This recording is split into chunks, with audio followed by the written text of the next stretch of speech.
पहला प्रश्न।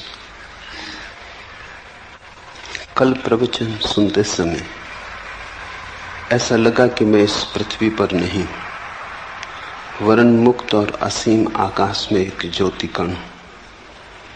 प्रवचन के बाद भी हल्केपन का, खालीपन का अनुभव होता रहा। उसी आकाश में भ्रमण करते रहने का जी होता रहा। ज्ञान, कर्म, भक्ति मैं नहीं जानता, लेकिन अकेला होने पर इसी स्थिति में डूबे रहने का जी होता है। लेकिन कभी कभी यह भाव भी उठता है कि कहीं यह मेरा पागलपन तो नहीं, कहीं यह मेरे अहंकार का ही दूसरा खेल तो नहीं। कृपा पूर्वक मेरा मार्गदर्शन करें।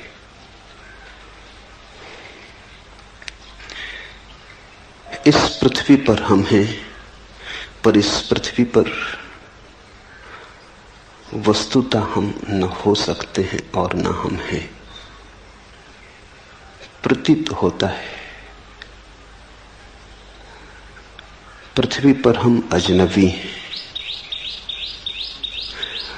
देह में घर किया है, लेकिन देह हमारा घर नहीं।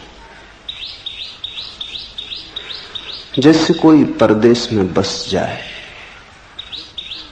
और भूल ही जाए स्वदेश को, फिर अचानक राह पर किसी दिन बाजार में कोई मिल जाए जो घर की याद दिला दे, जो अपनी भाषा में बोले, तो एक क्षण को परदेश मिट जाएगा, स्वदेश प्रकट हो जाएगा। शास्त्र का यही मूल्य है, शास्त्राओं के वचनों का यही अर्थ है। उनकी सुन के क्षण भर को हम यहां नहीं रह जाते, वहां हो जाते हैं जहां हमें होना चाहिए। उनके संगीत में बहकर जो चारों तरफ घेरे है वो दूर हो जाता है, और जो बहुत दूर है पास आ जाता है। अष्टावक्र के वचन बहुत अनूठे, सुनोगे तो ऐसा बार बार होगा। बार बार लगेगा पृथ्वी पर नहीं हो, आकाश के हो गए, क्योंकि वे वचन आकाश के, वे वचन स्वदेश से आए, उस स्रोत से आए जहां से हम सबका आना हुआ है, और जहां हमें जाना चाहिए, और जहां जाए बिना हम कभी चैन को उपलब्ध न हो सकेंगे। जहां हम हैं सराय है, घर नहीं। कितना ही मान के बैठ जाएं कि घर है, फिर भी सराय सराय बनी रहती। समझा लें, बुझा लें, भुला लें, भेद नहीं पड़ता। कांटा चुभता ही रहता, याद आती ही रहती। और कभी जब ऐसे किसी सत्य के साथ मुलाकात हो जाए जो खींच ले, जो चुंबक की तरह किसी और दूसरी दुनिया का दर्शन करा दे, तो लगेगा कि हम पृथ्वी के हिस्से नहीं रहे। ठीक लगा। कल प्रवचन सुनते समय ऐसा लगा कि मैं इस पृथ्वी पर नहीं हूं, इस पृथ्वी पर कोई भी नहीं है। इस पृथ्वी पर हम मालूम होते हैं, प्रतीति होती है। सत्यता हम आकाश में है, हमारा स्वभाव आकाश का है। आत्मा यानी भीतर का आकाश, शरीर यानी पृथ्वी। शरीर बना है पृथ्वी से, तुम बने हो आकाश से। तुम्हारे भीतर दोनों का मिलन हुआ है। तुम क्षितिज हो, जहां पृथ्वी आकाश से मिलती हुई मालूम पड़ती, लेकिन मिलती थोड़ी कभी। दूर क्षितिज मालूम पड़ता है, मिल रहा आकाश पृथ्वी से। चल पड़ो, लगता है ऐसे घड़ी दो घड़ी में पहुंच जाएंगे। चलते रहो जन्मों जन्मों तक, कभी भी उस जगह न पहुंचोगे जहां आकाश पृथ्वी से मिलता। बस मालूम होता, सदा मालूम होता, मिल रहा थोड़ी दूर आगे, बस थोड़ी दूर आगे। क्षितिज कहीं है नहीं, सिर्फ दिखाई पड़ता। जैसे बाहर क्षितिज है, वैसे ही हमारी अवस्था है। यहां भीतर भी मिलन कभी हुआ नहीं, आत्मा कैसे मिले शरीर से? मर्त्य का अमृत से मिलन कैसे हो? दूध पानी में मिल जाता, दोनों पृथ्वी के हैं। आत्मा शरीर से कैसे मिले? दोनों का गुणधर्म भिन्न है। कितने ही पास हों, मिलन असंभव है। सनातन से पास हो तो भी मिलन असंभव है। मिलन हो नहीं सकता।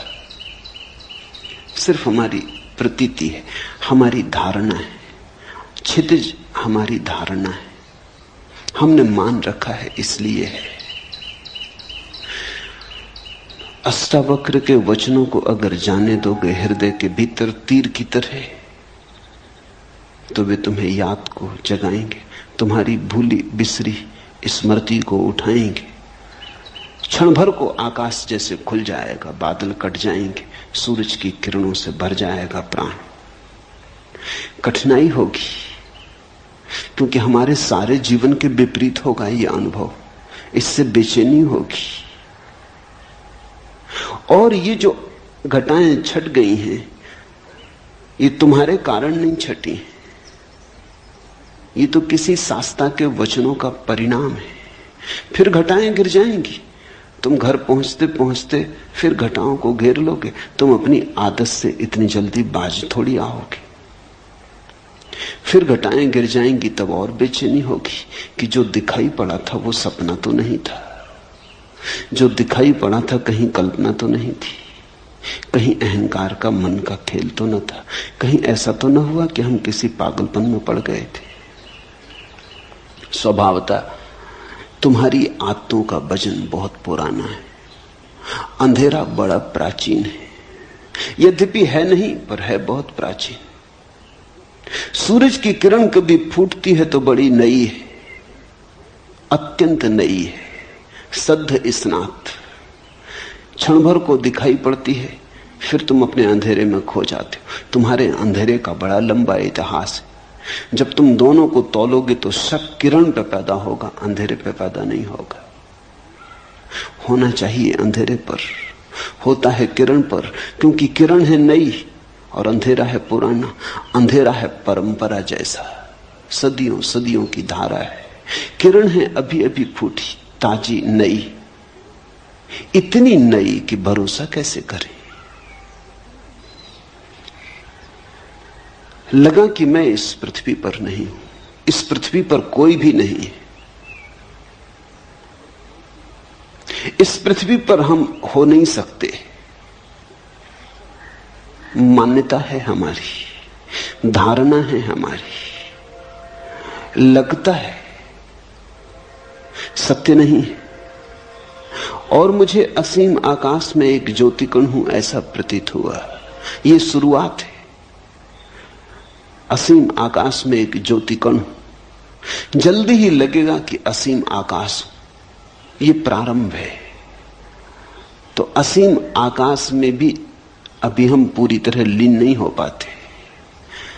अगर लगता भी है कभी कभी वो उड़ान भी आ जाती, वो तूफान भी आ जाता, हवाएं हमें ले भी जाती, तो भी हम अपने को अलग ही बचा लेते। ज्योतिकण न रहे, अंधेरे हो गए ज्योतिकण, लेकिन आकाश से अभी भी भेद रहा, फर्क रहा, फासला रहा। घटना तो पूरी उस दिन घटेगी जिस दिन तुम आकाश ही हो जाओगे। ज्योतिकण भी भिन्न है जिस दिन तुम अभिन्न हो जाओगे, जिस दिन लगेगा मैं शून्याकाश हूं। ऐसा तो कहते हैं भाषा में कि मैं शून्याकाश हूं। जब तक मैं है तब तक ये कैसे हो सकेगा? मैं है तो आकाश अलग रहेगा। जब ऐसा प्रतीत होगा कि शून्याकाश है, तब मैं तो नहीं रहूंगा, शून्याकाश ही रहेगा। कहते हैं अहम ब्रह्मास्मि, मैं ब्रह्म हूं। लेकिन जब ब्रह्म होगा तब मैं कैसे रहेगा? ब्रह्म ही रहेगा, मैं नहीं रहूंगा। पर कहने में और कोई उपाय नहीं। भाषा तो सोए हुए लोगों की है, भाषा तो उनकी है जो परदेश में बस गए और जिन्होंने परदेश को स्वदेश मान लिया। मौन ही ज्ञानियों का है, भाषा तो अज्ञानियों की है। तो जैसे ही कुछ कहो कहते ही सत्य असत्य हो जाता है। अहम ब्रह्मास्मि, मैं ब्रह्म हूं, मैं आकाश हूं, कहते ही असत्य हो गया। आकाश ही है। लेकिन यह भी कहना आकाश ही है पूरा सत्य नहीं है, क्योंकि ही बताता है कि कुछ और भी होगा, अन्यथा ही पर जोर क्यों है? आकाश है, इतने कहने में भी अड़चन है, क्योंकि जो है वो नहीं हो सकता है। हम कहते हैं मकान है, कभी मकान नहीं हो जाता है, गिर जाता है, खंडर हो जाता है।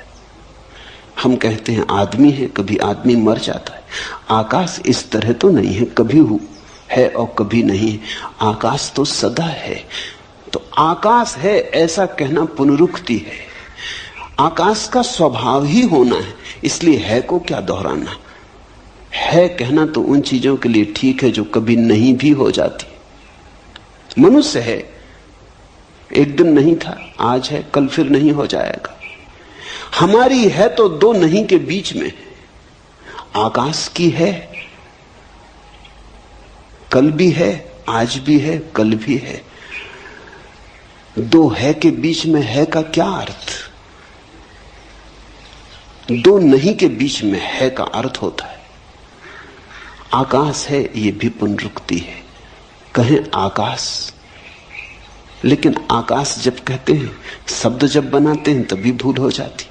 आकाश कहने का अर्थ हुआ कि कुछ और भी होगा जो आकाश से अन्यथा है, भिन्न है। अन्यथा शब्द की क्या जरूरत? अगर एक ही है तो एक कहने का भी कोई प्रयोजन नहीं। एक तो तभी सार्थक है जब दो हो, तीन हो, चार हो, संख्या हो। आकाश भी क्या कहना। इसलिए ज्ञान तो मौन है। परम ज्ञान को शब्दों तक लाना असंभव है। लेकिन हम धन्यभागी हैं कि अष्टावक्र जैसे किन्हीं पुरुषों ने अथक असंभव चेष्टा की है। जहां तक संभव हो सकता था, सत्य की सुगंध को शब्द तक लाने का प्रयास किया है। और इतना ख्याल रखना कि अष्टावक्र जैसी सफल चेतना बहुत कम है। बहुतों ने प्रयास किया है सत्य को शब्द तक लाने का, सभी हारे। हारना सुनिश्चित है, मगर अगर हारे हुए में भी देखना हो तो अष्टावक्र सबसे कम हारे, सबसे ज्यादा जीते। तो सुनोगे ठीक से तो घर की याद आएगी। सुबह कि लगा ज्योति कण हूं, तैयारी रखना खोने की। किसी दिन लगेगा ज्योति कण भी खो गया, आकाश ही बचा, तब पूरा मतवालापन छाएगा। तब डूबोगे सत्य की शराब में, तब नाचोगे, तब अमृत की पूरी झलक मिली। प्रवचन के बाद भी हल्केपन, खालीपन का अनुभव होता रहा। उसी आकाश में भ्रमण करने का जी होता रहा। यहां थोड़ी भूल हो जाती। जब भी हमें कुछ सुखद अनुभव होता है तो हम चाहते हैं फिर हो। मनुष्य का मन है बड़ा कमजोर, आकांक्षा से भर जाता, लोभ से भर जाता, प्रलोभन पैदा होता। जो भी सुखद है उसे दोहराने का मन होता। लेकिन एक बात ख्याल रखना, दोहराने में ही भूल हो जाती। जैसे ही तुमने चाहा फिर से हो, कभी ना होगा। क्योंकि जब पहली दफा हुआ था तो तुम्हारे चाहने से ना हुआ था, हो गया था, घटा था, तुम्हारा कृत्य ना था। यही तो अष्टावक्र का पूरा जोर है। सत्य घटता है, कृत्य नहीं, घटना है। सुनते सुनते हुआ था, तुम कर क्या रहे थे? सुनने का अर्थ ही होता है कि तुम कुछ भी ना कर रहे थे, तुम शून्य भाव से बैठे थे, तुम मौन थे, तुम सजग थे, तुम जागे हुए थे, सोए नहीं थे। ठीक, लेकिन तुम कर क्या रहे थे? तुम केवल ग्राहक थे। तुम्हारी चित्त की दशा दर्पण की तरह थी, जो आ जाए झलक जाए, जो कहा जाए सुन लिया जाए। तुम कुछ उसमें जोड़ ना रहे थे।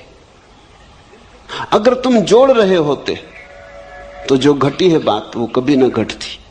तुम व्याख्या भी ना कर रहे थे। भीतर बैठे बैठे तुम ये ना कह रहे थे कि हाँ ठीक है, गलत है, मुझसे मेल खाता नहीं मेल खाता, शास्त्र में ऐसा कहा है कि नहीं कहा है। तुम तर्क ना कर रहे थे। अगर तुम तर्क कर रहे थे तो ये घटना ना घटती। जिनने पूछा है, स्वामी ओम प्रकाश सरस्वती ने, उन्हें मैं जानता हूं। तर्क से उनका चित्त बड़ा दूर है। संदेह, विवाद से बहुत दूर है। जा चुके वे दिन। कभी किया होगा तर्क, कभी किया होगा संदेह, जीवन के अनुभव से पक गए। अब नहीं, वो बचपना मन में रहा, इसलिए घटना घट सकी। सुन रहे थे, कुछ करना रहे थे, बैठे थे, बैठे बैठे हो गया। तो जब पहली दफा तुम्हारे बिना किए हुआ, तो दूसरी दफा अगर तुमने चाहा कि हो जाए तो बाधा पड़ जाएगी। चाहे तो उसके होने का कारण थी ही नहीं। इसलिए जब ऐसी अभूतपूर्व घटनाएं घटे तो चाहना मत। जब घटे आनंद भाव से स्वीकार कर लेना, जब न घटे तो शिकायत मत करना, मांगना मत। मांगे कि चूके। मांगने जबरदस्ती, आग्रह, घटना चाहिए। एक दफा घट गया तो अब क्यों नहीं घटता है? ऐसा रोज होता है। जब यहां लोग ध्यान करने आते हैं, शुरू शुरू में ताजे और नए होते हैं, कोई अनुभव नहीं होता तो घट जाता है। ये बड़ी हैरानी की बात है। इसे तुम समझना, अष्टावक्र को समझने में इससे सहायता मिलेगी। ये मेरे रोज का अनुभव है। जब लोग नए ताजे आते हैं और ध्यान का उन्हें कोई अनुभव नहीं होता तो घट जाता है। घट जाता तो आह्लाद से भर जाते, मगर वहीं गड़बड़ हो जाती।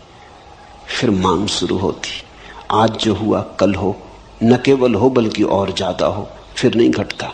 फिर वो मेरे पास आकर रोते हैं, वो कहते हैं हुआ क्या, कहां भूल हो गई?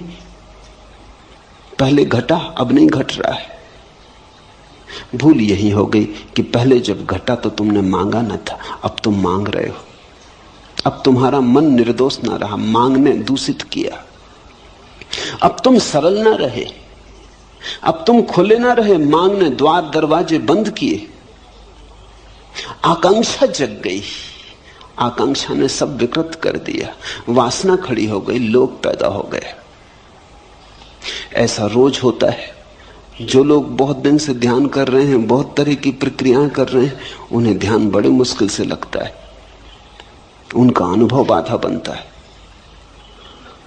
कभी कभी कोई चला आता है ऐसे ही तरंगों में बहता हुआ। कोई मित्र आता था, उसने कभी सोचा भी नहीं ध्यान का। कोई मित्र आता था, उसने सोचा चलो चले चले देखें क्या है, कुतूहलवश चला आया था। कोई वासना न थी, कोई अध्यात्म की खोज भी न थी, कोई चेष्टा भी न थी, ऐसे ही चला आया था। औरों को ध्यान करते देख तरंग आ गई, सम्मिलित हो गया, घट गए। चौंका आदमी, मैं तो आया ही नहीं था ध्यान करने और ध्यान हो गया। बस फिर अड़चन। अब दोबारा जब आता है तो आकांक्षा है, मन में रस है, फिर से हो, लोभ है, पुनरुक्ति का भाव है। मन आ गया, मन ने सब खेल खराब कर दिए। जहां मन नहीं है वहां घटता है। ध्यान रखना, मन पुनरुक्ति की वासना है। जो हुआ सुखद फिर से हो, जो हुआ दुखद फिर कभी ना हो, यही तो मन है। मन चुनाव करता है, ये हो और ये ना हो, ऐसा बार बार हो और ऐसा अब कभी ना हो, यही तो मन है। जब तुम जीवन के साथ बहने लगते, जो हो ठीक, जो ना हो ठीक। दुख आए तो स्वीकार, दुख आए तो विरोध नहीं, सुख आए तो स्वीकार, सुख आए तो उन्माद नहीं। जब सुख और दुख में कोई सम होने लगता है, समता आने लगती है, जब सुख और दुख धीरे धीरे एक ही जैसे मालूम होने लगते हैं, क्योंकि कोई चुनाव ना रहा, अपने हाथ की कोई बात ना रही, जो होता है होता है, हम देखते रहते हैं। इसको अष्टावक्र कहते हैं साक्षी भाव। और वो कहते हैं साक्षी भाव सदा तो सब सदा। साक्षी भाव साक्षी को जगाता, भीतर बाहर समता ले आता है। समत्व साक्षी भाव की छाया है। या तुम समत्व में उपलब्ध हो जाओ तो साक्षी भाव चला आता है। वे दोनों साथ साथ चलते, वे एक ही घटना के दो पैर या दो पंख हैं। उसी आकाश में भ्रमण करने का जी होता रहता है। इससे सावधान होना, मन को मौका मत देना कि ध्यान की घड़ियों को खराब करे। इसी मन ने तो संसार खराब किया, इसी ने तो जीवन के सारे संबंध विकृत किए, इसी मन ने तो सारे जीवन को रेगिस्तान जैसा रूखा कर दिया। जहां बहुत फूल खिल सकते थे वहां सिर्फ कांटे हाथ में रह गए। अब इस मन को अंतर यात्रा पर साथ मत लाओ, इसे नमस्कार करो, इसे विदा दो, प्रेम से सही पर इसे विदा दो। इससे कहो बहुत हो गया, अब हम न मांगेंगे, अब जो होगा हम जागेंगे, हम देखेंगे। जैसे ही तुमने मांगा फिर तुम साक्षी नहीं रह सकते, तुम भोक्ता हो गए। ध्यान के भी भोक्ता हो गए तो ध्यान गया। भोक्ता का अर्थ यह है कि तुमने कहा इसमें मुझे रस आया, इससे मुझे सुख मिला।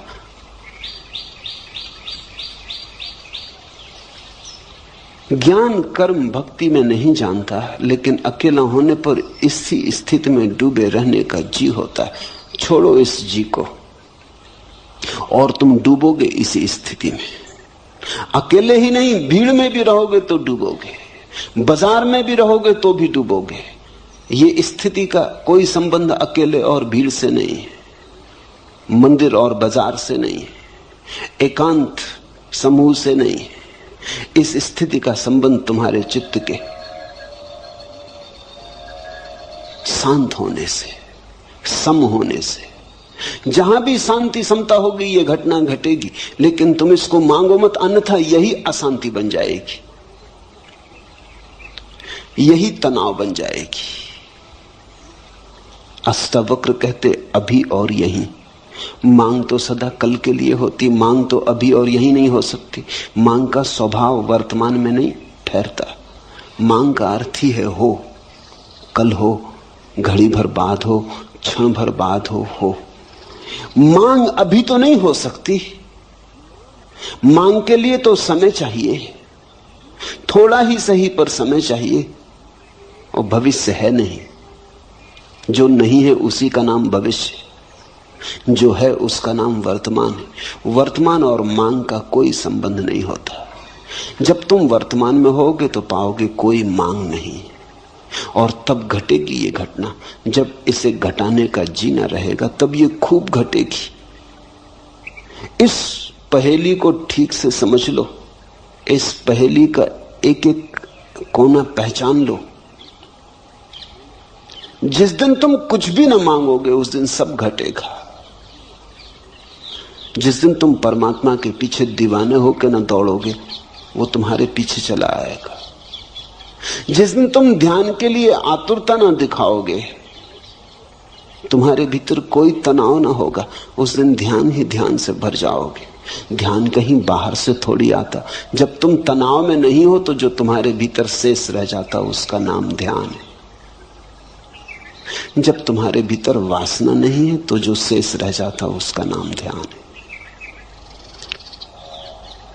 झील है, तरंगें उठ रही, हवा के झकोरे हैं, झील का पूरी छाती तूफान से भर गई, आंधी है, सब उथल पुथल हो रही है। आकाश में चांद है पूरा, लेकिन प्रतिबिंब नहीं बनता क्योंकि झील कप रही। दर्पण कैसे बने? चांद का प्रतिबिंब बनता है, टूट टूट जाता है हजार हजार टुकड़ों में। चांदी फैल जाती पूरी झील पर, लेकिन चांद का प्रतिबिंब नहीं बनता है। झील शांत हो गई, लहरें कहीं चली गईं, लहरें कहीं से आई थी, लहरें झील की थी, फिर सो गई, झील में वापस उतर गई। झील अपनी स्थिर अवस्था में आ गई। वो जो चांदी की तरह फैल गया चांद था, झील की छाती पर सिकुड़ आया एक जगह, ठीक प्रतिबिंब बनने लगा। जैसे ही तुम्हारे मन की झील पे तरंगे नहीं होती। तरंग यानी वासना, तरंग यानी मांग, तरंग यानी ऐसा हो और ऐसा ना हो। जब कोई तरंग मन की झील पे नहीं होती तो सत्य जैसा है वैसा ही प्रतिबिंबित होता है। तो जो बनता है चांद तुम्हारे भीतर, उसके सौंदर्य का क्या कहना, उसके रस का क्या कहना। रसधार बरसती, मिलन होता, फिर सुहागरात ही सुहागरात है। लेकिन तुमने मांगा कि चूक हो जाएगी, और मैं समझता हूं मांग बिल्कुल स्वाभाविक मालूम होती। बड़ी अड़चन है, इतना सुख मिलता है ऐसी घड़ियों में कि कैसे बचे न मांगने से।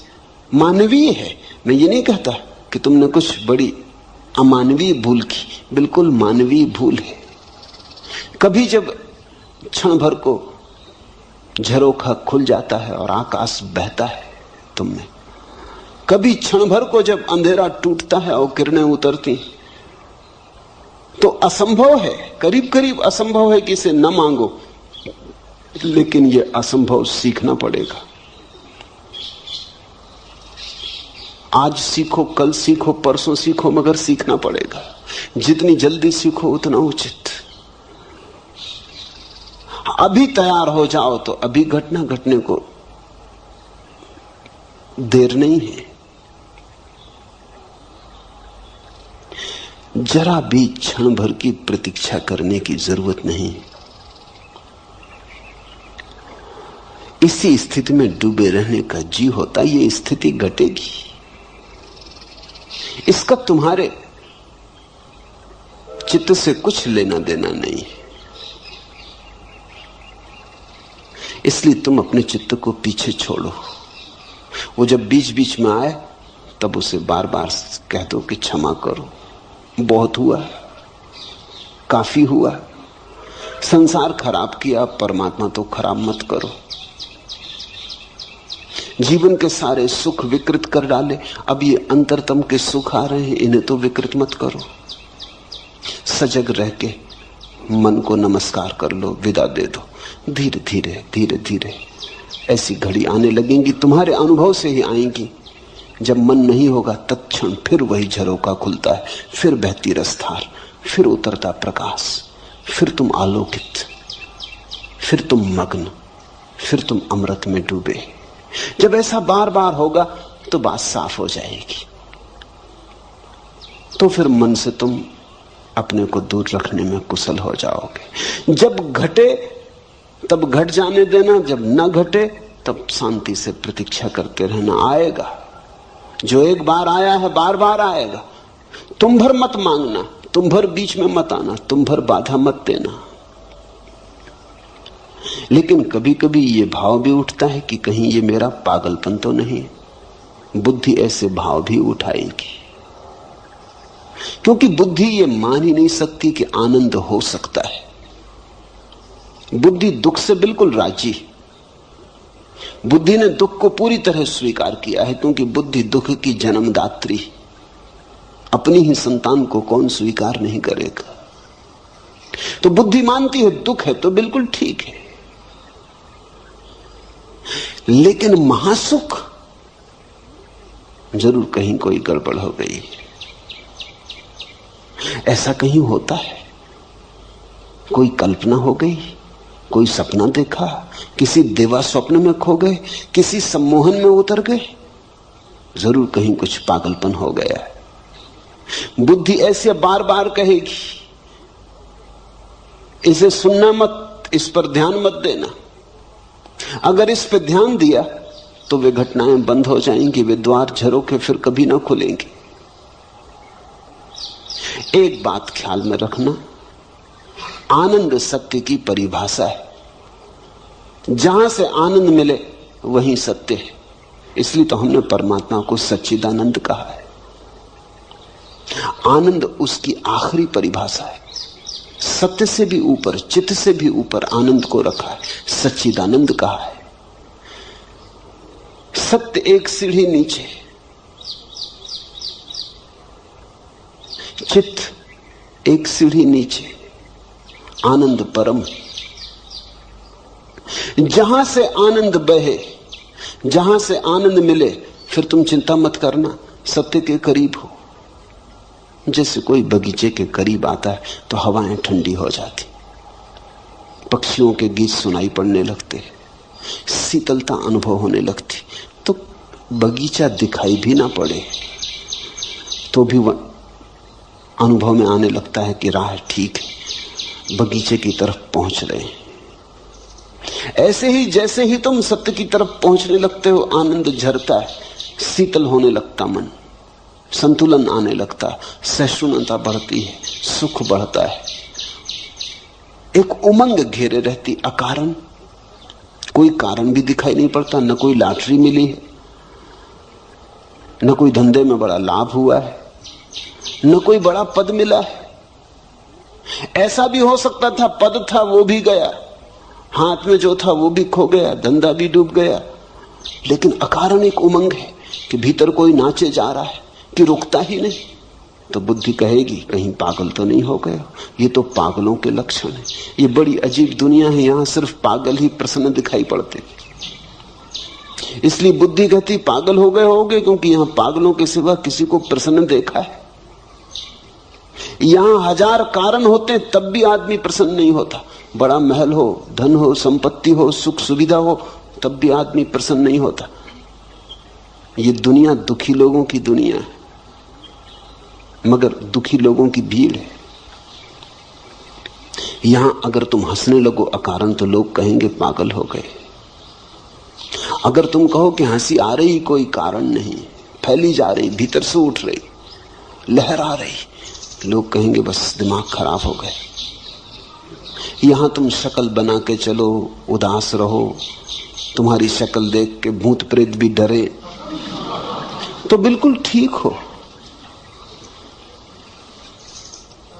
तो कोई अड़चन नहीं है, तो सब ठीक चल रहा है। तुम आदमी जैसे आदमी हो, जैसा आदमी होना चाहिए वैसे आदमी हो।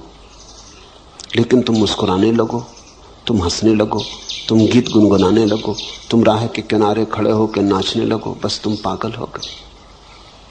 परमात्मा को हमने इस भांति इंकार किया है कि अगर परमात्मा आए तो हम उसे पागल खाने में बंद कर देंगे। शायद इसी कारण नहीं आता, आने से डरता है। तुम जरा सोचो, कृष्ण अगर मिल जाएं चौराहे पर, बांसुरी बजाते, मोर मुकुट बांधे, पीतांबर डाले, गोपियां नाचती हों, क्या करोगे? तत्क्षण पुलिस थाने जाओगे कि कुछ गड़बड़, ये क्या हो रहा है? जो नहीं होना चाहिए वो हो रहा है। तुम इस आदमी को जेल खाने में डालोगे। आनंद निष्कासित कर दिया गया है। हमने आनंद को जीवन के बाहर कर दिया है। हम दुख को छाती से लगा के बैठे। यहां दुखी आदमी बुद्धिमान मालूम होता है, यहां आनंदित आदमी पागल मालूम होता है। सारी सरणी उल्टी है। तो स्वाभाविक है, जीवन भर जिसको तुमने बुद्धिमानी समझा है, आज अचानक अगर खोने लगेगी, खिसलने लगेगी, अगर आज अचानक नींव उखड़ने लगेगी तुम्हारी तथाकथित बुद्धिमानी की, और अचानक झांकने लगेगी प्रसन्नता अकारण। ख्याल रखना, पागलपन का मतलब यह होता है अकारण प्रसन्न, कारण भी नहीं है कुछ, बैठे हैं अकेले और मुस्कुराहट आ रही, बस पागल हो गए। क्योंकि ऐसा तो हमने सिर्फ पागलों को ही देखा है। ध्यान रखना, पागलों में और परमहंसों में थोड़ा सा संबंध है। पागल भी हंसते हैं, प्रसन्न होते हैं, क्योंकि बुद्धि गंवा दी। परमहंस भी हंसते हैं, प्रसन्न होते हैं, क्योंकि बुद्धि के पार आ गए। दोनों पागल बुद्धि से नीचे गिर जाता है, इसलिए हंस लेता है। परमहंस बुद्धि के पार चला जाता है, इसलिए हंसता है। दोनों में थोड़ी समानता है। पागल और परमहंस में एक बात समान है कि दोनों ने बुद्धि गंवाई। एक ने होशपूर्वक गंवाई है, एक ने बेहोशी में गंवाई है। इसलिए फर्क बहुत है, जमीन आसमान जितना फर्क है, लेकिन फिर भी एक समानता है। इसलिए कभी कभी तुम्हें पागल में परमहंस दिखाई पड़ेगा, और कभी कभी पागल में परमहंस, और कभी कभी परमहंस में पागल। तो भूल चूक हो जाती। पश्चिम के पागल खानों में ऐसे बहुत से लोग बंद हैं जो पागल नहीं है। अभी वहां बड़ी क्रांति चलती इसके संबंध में। कुछ मनोवैज्ञानिक, विशेषकर R.D. लैंग और उनके साथी, एक बड़ा आंदोलन चलाते हैं कि बहुत से पागल पागल खानों में बंद हैं जो पागल नहीं है। अगर वो पूरब में पैदा होते तो परमहंसों की तरह उनका आदर सम्मान होता। R.D. लैंग को पता नहीं है इससे उल्टी घटना पूरब में घट चुकी है। यहां कई पागल हैं जो परमहंस समझे जाते।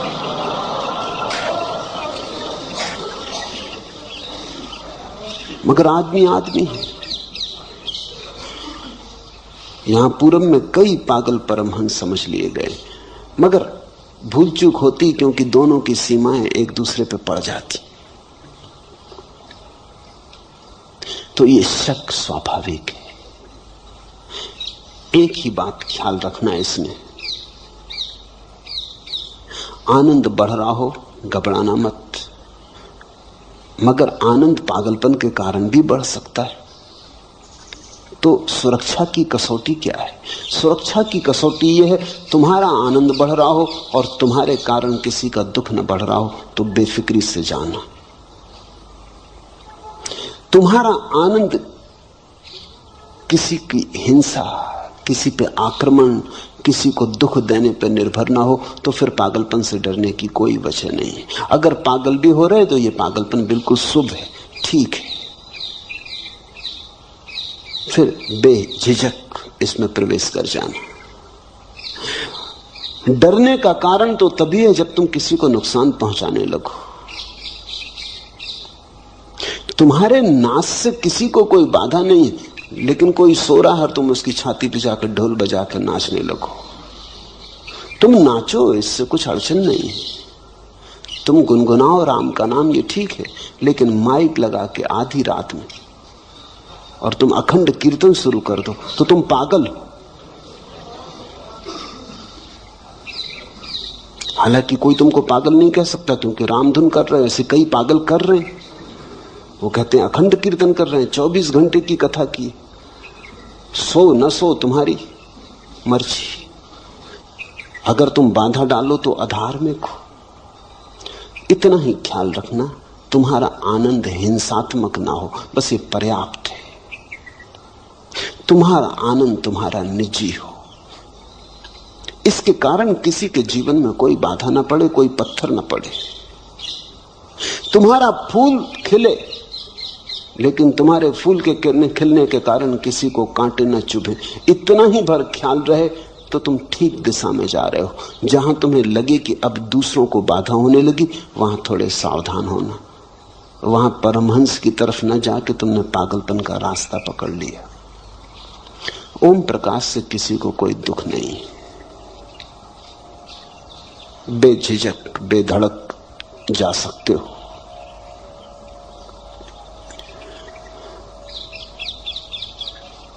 कल मैं एक गीत पढ़ रहा था,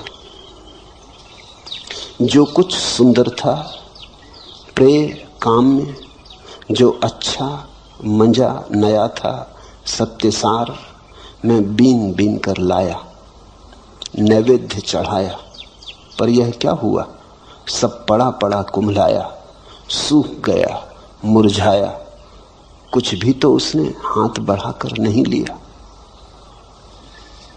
यूं कहीं तो था लिखा, पर मैंने जो दिया, जो पाया, जो पिया, जो गिराया, जो ढाला, जो छलकाया, जो नितारा, जो छाना, जो उतारा, जो चढ़ाया, जो जोड़ा, जो तोड़ा, जो छोड़ा, सबका जो कुछ हिसाब रहा, मैंने देखा कि उसी यज्ञ ज्वाला में गिर गया।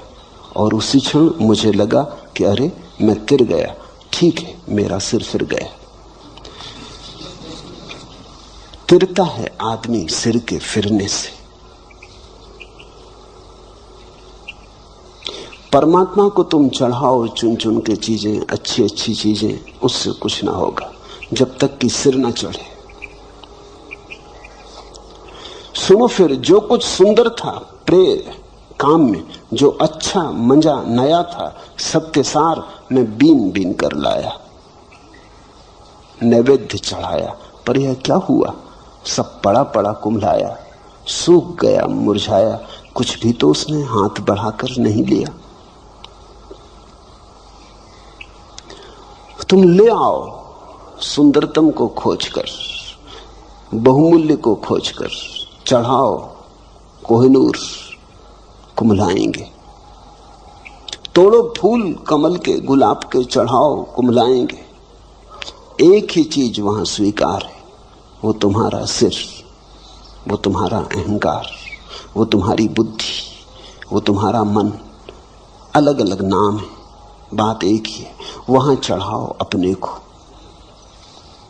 और उसी क्षण मुझे लगा कि अरे मैं तिर गया, ठीक है, मेरा सिर फिर गया। लोग तो यही कहेंगे, ओम प्रकाश के सिर फिर गया। कहने दो लोगों को, लोगों के कहने से कोई चिंता नहीं। जब लोग तुमसे कहते हैं सिर फिर गया, तो वो इतना ही कर रहे हैं कि अपने सिर की रक्षा कर रहे हैं, और कुछ नहीं। जब लोग तुमसे कहते हैं तुम्हारा सिर फिर गया, तो वो ये कह रहे हैं कि बचाओ हमें, इधर इस तरफ मत आओ, हमें मत सुनाओ ये गीत, मत ये हंसी हमारे द्वार लाओ, मत दिखाओ हमें ये आंखें मदमस्त, ये खबरें मत कहो हमसे। घबराहट है उनकी, भीतर उनके भी यही राग है, भीतर उनके भी ऐसी ही वीणा पड़ी है जो प्रतीक्षा करती जन्मों जन्मों से कि कोई छेड़ दे, मगर डर है, घबराहट है। बहुत कुछ उन्होंने झूठे जगत में बनाया है, बसाया है, कहीं उखड़ ना जाए। मैं इलाहाबाद में था, एक मित्र मेरे सामने ही बैठ के मुझे सुन रहे थे। लाखों लोगों ने मुझे मेरे सामने बैठ के सुना है, बहुत कम ऐसे लोग हैं जिन्होंने इतने भाव से सुना हो जैसा भाव से वो सुन रहे थे। उनकी आंखों से आंसुओं की धार बह रही थी। अचानक बीच में उठे, सभा भवन छोड़ के चले गए। मैं थोड़ा चौंका, ये क्या हुआ? पूछताछ की, संयोजक को कहा, वो बड़े प्रसिद्ध व्यक्ति थे, मैं तो जानता नहीं था, साहित्यकार थे, कवि थे, लेखक थे। संयोजक ने उनके घर जाके पूछा, उन्होंने कहा बाबा माफ करो, मैं घबरा गया। 20 मिनट के बाद मैंने कहा अब यहां से भाग जाना उचित, अगर थोड़ी देर और रहा तो कुछ से कुछ हो जाएगा। इस आदमी का तो सिर फिरा है, मेरा फिरा देखा।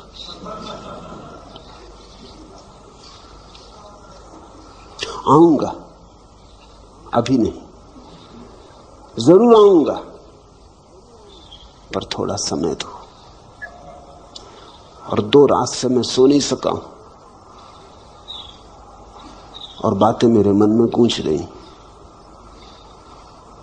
नहीं, अभी मेरे पास बहुत काम करने को पड़े, अभी बच्चे छोटे, अभी घर गृहस्थी संभालनी। जरूर आऊंगा, तुम जाओ, उनसे कहना जरूर आऊंगा, लेकिन अभी नहीं। जब कोई तुमसे कहता है तुम्हारा सिर फिर गया, वो सिर्फ अपनी आत्मरक्षा कर रहा, वो ये कह रहा है कि ऐसा मान के कि तुम्हारा सिर फिर गया, मैं अपने आकर्षण को रोकता हूं।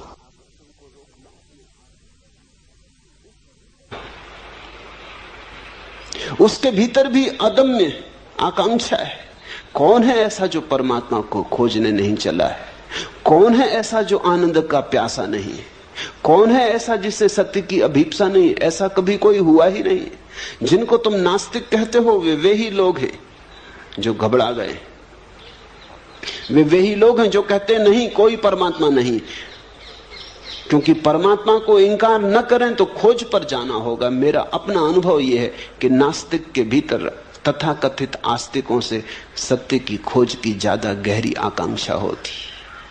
वो मंदिर जाने से डरता है। तुम डरते ही नहीं। तुम डरते नहीं क्योंकि तुम्हारे भीतर कोई ऐसी प्रबल आकांक्षा नहीं कि तुम पगला जाओगे। तुम मंदिर हो आते हो जैसे तुम दुकान चले जाते हो। तुम मंदिर के बाहर भीतर हो लेते हो, तुम पे कुछ असर नहीं होता है। नास्तिक वैसा व्यक्ति है जो जानता है अगर मंदिर गया तो वापस न लौट सकेगा।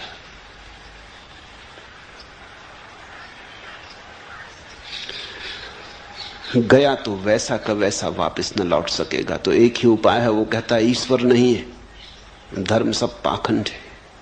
वो अपने को बचा रहा है, समझा रहा है कि ईश्वर है ही नहीं तो मंदिर जाना क्यों? ईश्वर है नहीं तो क्यों उलझन में पड़ना, क्यों ध्यान, क्यों प्रार्थना? मेरे देखे नास्तिक के भीतर आत्मरक्षा चल रही है। मैंने अब तक कोई नास्तिक नहीं देखा जो वस्तुतः नास्तिक हो। आदमी नास्तिक हो कैसे सकता है? नास्तिक का तो अर्थ हुआ कि कोई आदमी नहीं के भीतर रहने का प्रयास कर रहा है। नहीं के भीतर कोई रह कैसे सकता है? नास्ति में कोई जी कैसे सकता है? जीने के लिए हां चाहिए। नहीं में कहीं फूल खिलते? हां चाहिए, स्वीकार चाहिए। जीवन में जितना स्वीकार होता है उतने ही फूल खिलते, लेकिन सीमा के बाहर फूल न खिल जाएं इससे भय होता है। कहीं फूल इतने न खिल जाएं कि मैं उन्हें संभाल ना पाऊं। कल रात एक युवक ने मुझे कहा कि अब मुझे बचाएं, ये जरूरत से ज्यादा हुई जा रही बात। मैं इतना प्रसन्न हूं कि लगता है मैं टूट जाऊंगा। इतना आनंद है कि लगता है मैं संभाल ना पाऊंगा। ये मेरे हृदय का पात्र छोटा है, मुझे बचाएं। मैं इसके ऊपर से बहा जा रहा हूं। ये मेरी सीमाएं सब टूटी जा रही हैं और मुझे डर है कि अगर मैं इसके साथ बह गया तो फिर लौट ना पाऊंगा। नियंत्रण कहीं खो ना जाए, ये भय है। अहंकार दुख के साथ भली भांति जी लेता है क्योंकि दुख में नियंत्रण नहीं खोता। कितने ही तुम रो दुख में, तुम अपने मालिक रहते हो। नियंत्रण खोता है आनंद में। सीमा टूटती आनंद में, दुख में कभी कोई सीमा नहीं टूटती। नरक में भी सीमा नहीं टूटती। तुम नरक में भी पड़े रहो तो भी तुम अपने भीतर मजबूत रहते हो। सीमा टूटती है स्वर्ग में, वहां नियंत्रण खो जाता। जहां नियंत्रण खोता वहां अहंकार खो जाता। जहां नियंत्रण खोता वहां बुद्धि की पकड़ खो जाती, तर्क का जाल खो जाता। वही हो रहा है। घबराना मत, तिरने का क्षण करीब आ रहा है, लेकिन सिर फिरे बिना कोई कभी तिरा नहीं।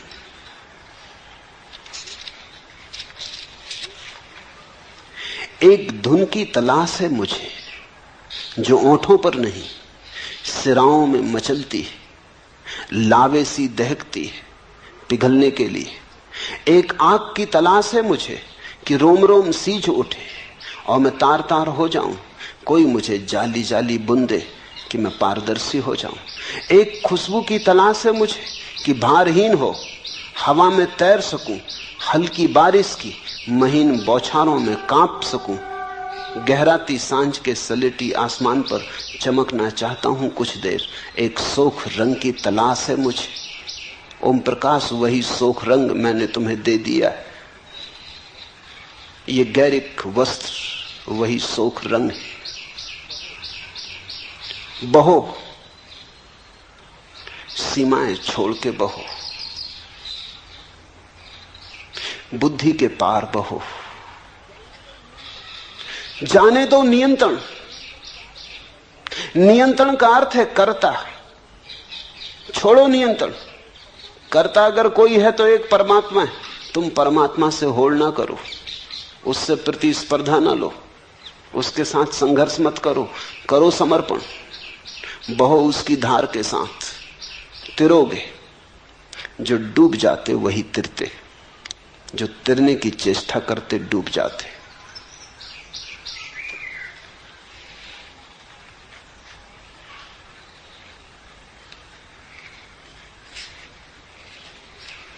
दूसरा प्रश्न, सदा से खोजियों का यह अवलोकन रहा है कि परमात्मा उपलब्धि अत्यंत दुस्साध्य घटना है,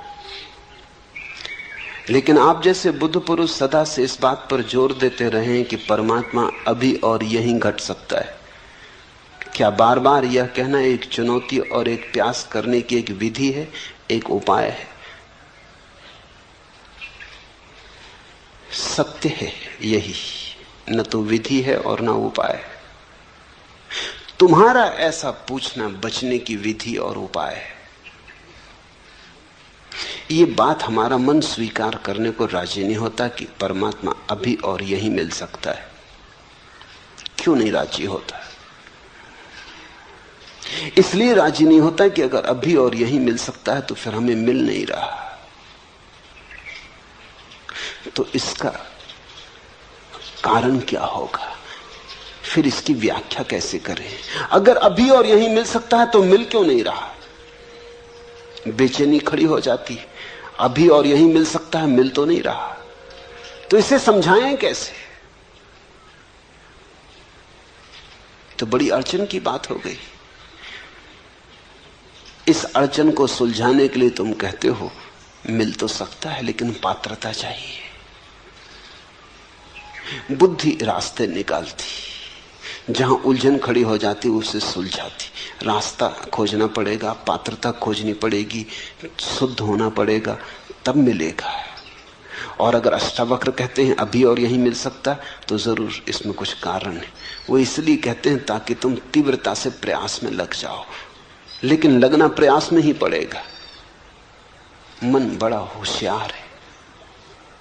अष्टावक्र की बात बिल्कुल सीधी साफ है। परमात्मा अभी और यहीं मिल सकता है क्योंकि परमात्मा कोई उपलब्धि नहीं है। परमात्मा तुम्हारा स्वभाव है। सारा जोर सीधा है। तुम परमात्मा हो, मिल सकने की बात ही गलत है। जब हम कहते हैं अभी और यहीं मिल सकता है तो इसका अर्थ इतना ही हुआ कि मिला ही हुआ है। जरा आंख खोलो और देखो। मिल सकते की भाषा ठीक नहीं है। मिल सकने में तो ऐसा लगता है तुम अलग हो और परमात्मा अलग है। तुम खोजने वाले हो, वो खोज का लक्ष्य, तुम यात्री हो, वो मंजिल। नहीं, अभी और यहीं मिल सकता है कि इतना ही अर्थ है कि तुम वही हो जिसे तुम खोज रहे हो। जरा अपने को पहचानो। आंख खोलो और देखो, या आंख बंद करो और देखो, मगर देखो। थोड़े दृष्टि की बात है, पात्रता की नहीं। पात्रता का तो अर्थ हुआ कि परमात्मा भी सौदा है। जैसे तुम बाजार में जाते हो तो कोई चीज 1000 रुपए की है, कोई लाख रुपए की है, कोई 10 लाख रुपए की है। हर चीज का मूल्य है। तो पात्रता का तो अर्थ हुआ कि परमात्मा का भी मूल्य है। जो पात्रता अर्जित करेगा, मूल्य चुकाएगा, उसे मिलेगा। तुम परमात्मा को भी बाजार में एक वस्तु बना देना चाहते हो। त्याग करोगे, तपस्या करोगे तो मिलेगा, मूल्य चुकाओगे तो मिलेगा। मुफ्त कहीं मिलता? तुम परमात्मा को खींच के दुकान पर रख देते हो, डब्बे में बंद कर देते हो, दाम लिख देते हो। तुम कहते हो इतने उपवास करो, इतना ध्यान करो, इतनी तपस्या करो, धूप में तपो, सर्दी आतप सहो, तब मिलेगा। कभी इस पर तुमने सोचा कि ये तुम क्या कह रहे हो? तुम ये कह रहे हो कि तुम्हारे कुछ करने से परमात्मा के मिलने का संबंध हो सकता है। तुम जो करोगे वो तुम्हारा किया ही होगा। तुम्हारा किया तुमसे बड़ा नहीं हो सकता। तुम्हारी तपस्या तुम्हारी ही होगी। तुम जैसी ही दीन, तुम जैसी ही मलिन, तुम्हारी तपस्या तुमसे बड़ी नहीं हो सकती। और तपस्या से जो मिलेगा उसकी भी सीमा होगी, क्योंकि सीमित से सीमित ही मिल सकता, असीम नहीं। तपश्चर्या से जो मिलेगा वो तुम्हारे ही मन की कोई धारणा होगी, परमात्मा नहीं। अष्टावक्र कह रहे हैं कि परमात्मा तो है ही,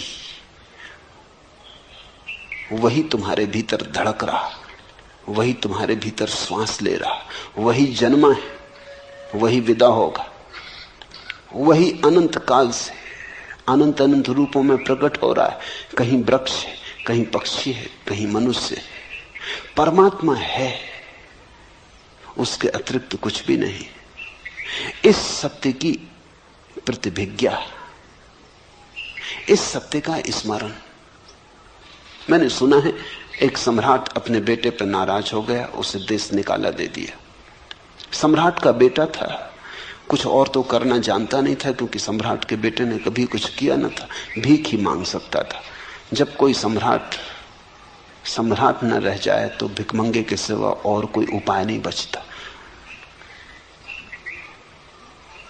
भीख मांगने लगा। 20 वर्ष बीत गए, भूल ही गया।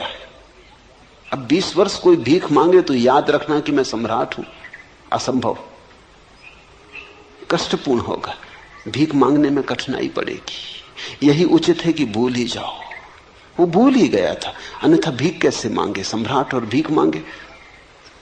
द्वार द्वार, दरवाजे दरवाजे भिक्षा पात्र लेके खड़ा हो, होटल में रेस्तरां के सामने भीख मांगे, जूठन मांगे। सम्राट को भुला ही देना पड़ा, विस्मृत ही कर देना पड़ा। वो बात ही गई। वो जैसे अध्याय समाप्त हुआ, वो जैसे कि कहीं कोई सपना देखा होगा, कि कोई कहानी पढ़ी होगी, कि फिल्म देखी होगी, अपने से क्या लेना देना। 20 साल बाद जब सम्राट बूढ़ा हो गया, उसका बाप, तो वो घबराया। एक ही बेटा था, वही मालिक था। उसने अपने वजीरों को कहा, उसे खोजो और जहां भी हो उसे ले आओ। कहना बाप ने क्षमा किया। अब क्षमा और न क्षमा का कोई अर्थ नहीं, मैं मर रहा हूं। अब ये राज्य कौन संभालेगा? ये औरों के हाथ में जाए, इससे बेहतर है मेरे खून के हाथ में जाए। बुरा भला जैसा भी है, उसे ले आओ। जब वजीर पहुंचे तो वो एक होटल के सामने पैसे मांग रहा था, टूटा सा पात्र लिए, नंगा था, पैरों में जूते नहीं थे, भरी दोपहरी थी, गर्मी के दिन थे, लू बहती थी, पैर जल रहे थे, और वो मांग रहा था कि मुझे जूते खरीदने हैं, इसके लिए कुछ पैसे मिल जाएं। कुछ पैसे उसके पात्र में पड़े थे। रथ आके रुका, वजीर नीचे उतरा, वजीर ने गिर के उसके चरण छुए। होने वाला सम्राट था। जैसे ही वजीर ने उसके चरण छुए, एक क्षण में घटना घट गई। 20 साल जिसकी याद ना आई थी कि मैं सम्राट हूं, फिर ऐसा थोड़ी लग रहा कि वो बैठा, उसने सोचा और विचारा और तपश्चर्या की और ध्यान किया कि याद करूं ना। एक क्षण में, पल भी ना लगा। एक क्षण में रूपांतरण हो गया। यह आदमी और हो गया।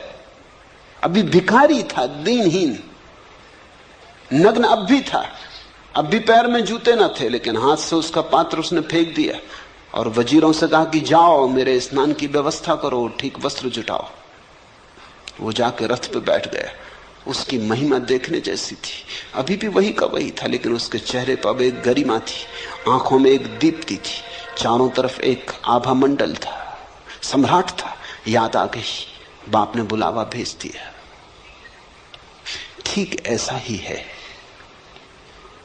अष्टावक्र जब कहते कि अभी और यहीं, तो वो यही कहते कितने, चलो 20 साल नहीं, 20 जन्म से देश निकाले पे रहे, भीख मांगी बहुत, भूल गए बिल्कुल, याद को बिल्कुल सुला दिया, सुलाना ही पड़ा। न सुलाते तो भीख मांगनी मुश्किल हो जाती। द्वार द्वार, दरवाजे दरवाजे भिक्षा पात्र लेके घूमे। अष्टावक्र ये कह रहे हैं, आ गया बुलावा, जागो, भिखमंगे तुम नहीं हो, सम्राट के बेटे हो। अगर कोई ठीक से सुन लेगा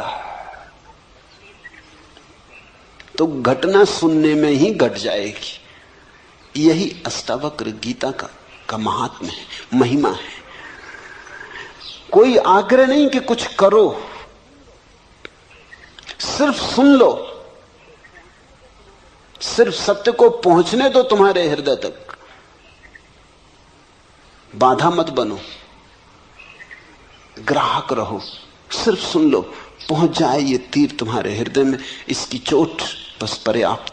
जन्मों जन्मों की विस्मृति टूट जाएगी, स्मरण लौट आएगा, तुम परमात्मा हो। इसलिए वे कहते हैं अभी और यही। अब तुम तरकीबें मत खोजो, तुम कहते हो शायद ये विधि होगी, उपाय होगा कि लोगों की त्वरा बढ़े, तीव्रता बढ़े। स्वामी योग चिन्मय ने पूछा है, चिन्मय के पास, चिन्मय की बुद्धि में चेष्टा, प्रयास, तप जरूरत से ज्यादा है। साधारण योगी की जो पकड़ होती वैसी पकड़ है। ये अष्टावक्र के वचन साधारण योगी के लिए नहीं है, असाधारण प्रज्ञावान जो सुन के ही जाग जाए। चिन्ह में थोड़े हठ योगी, काफी पिटाई हो तो थोड़े बहुत चलेंगे,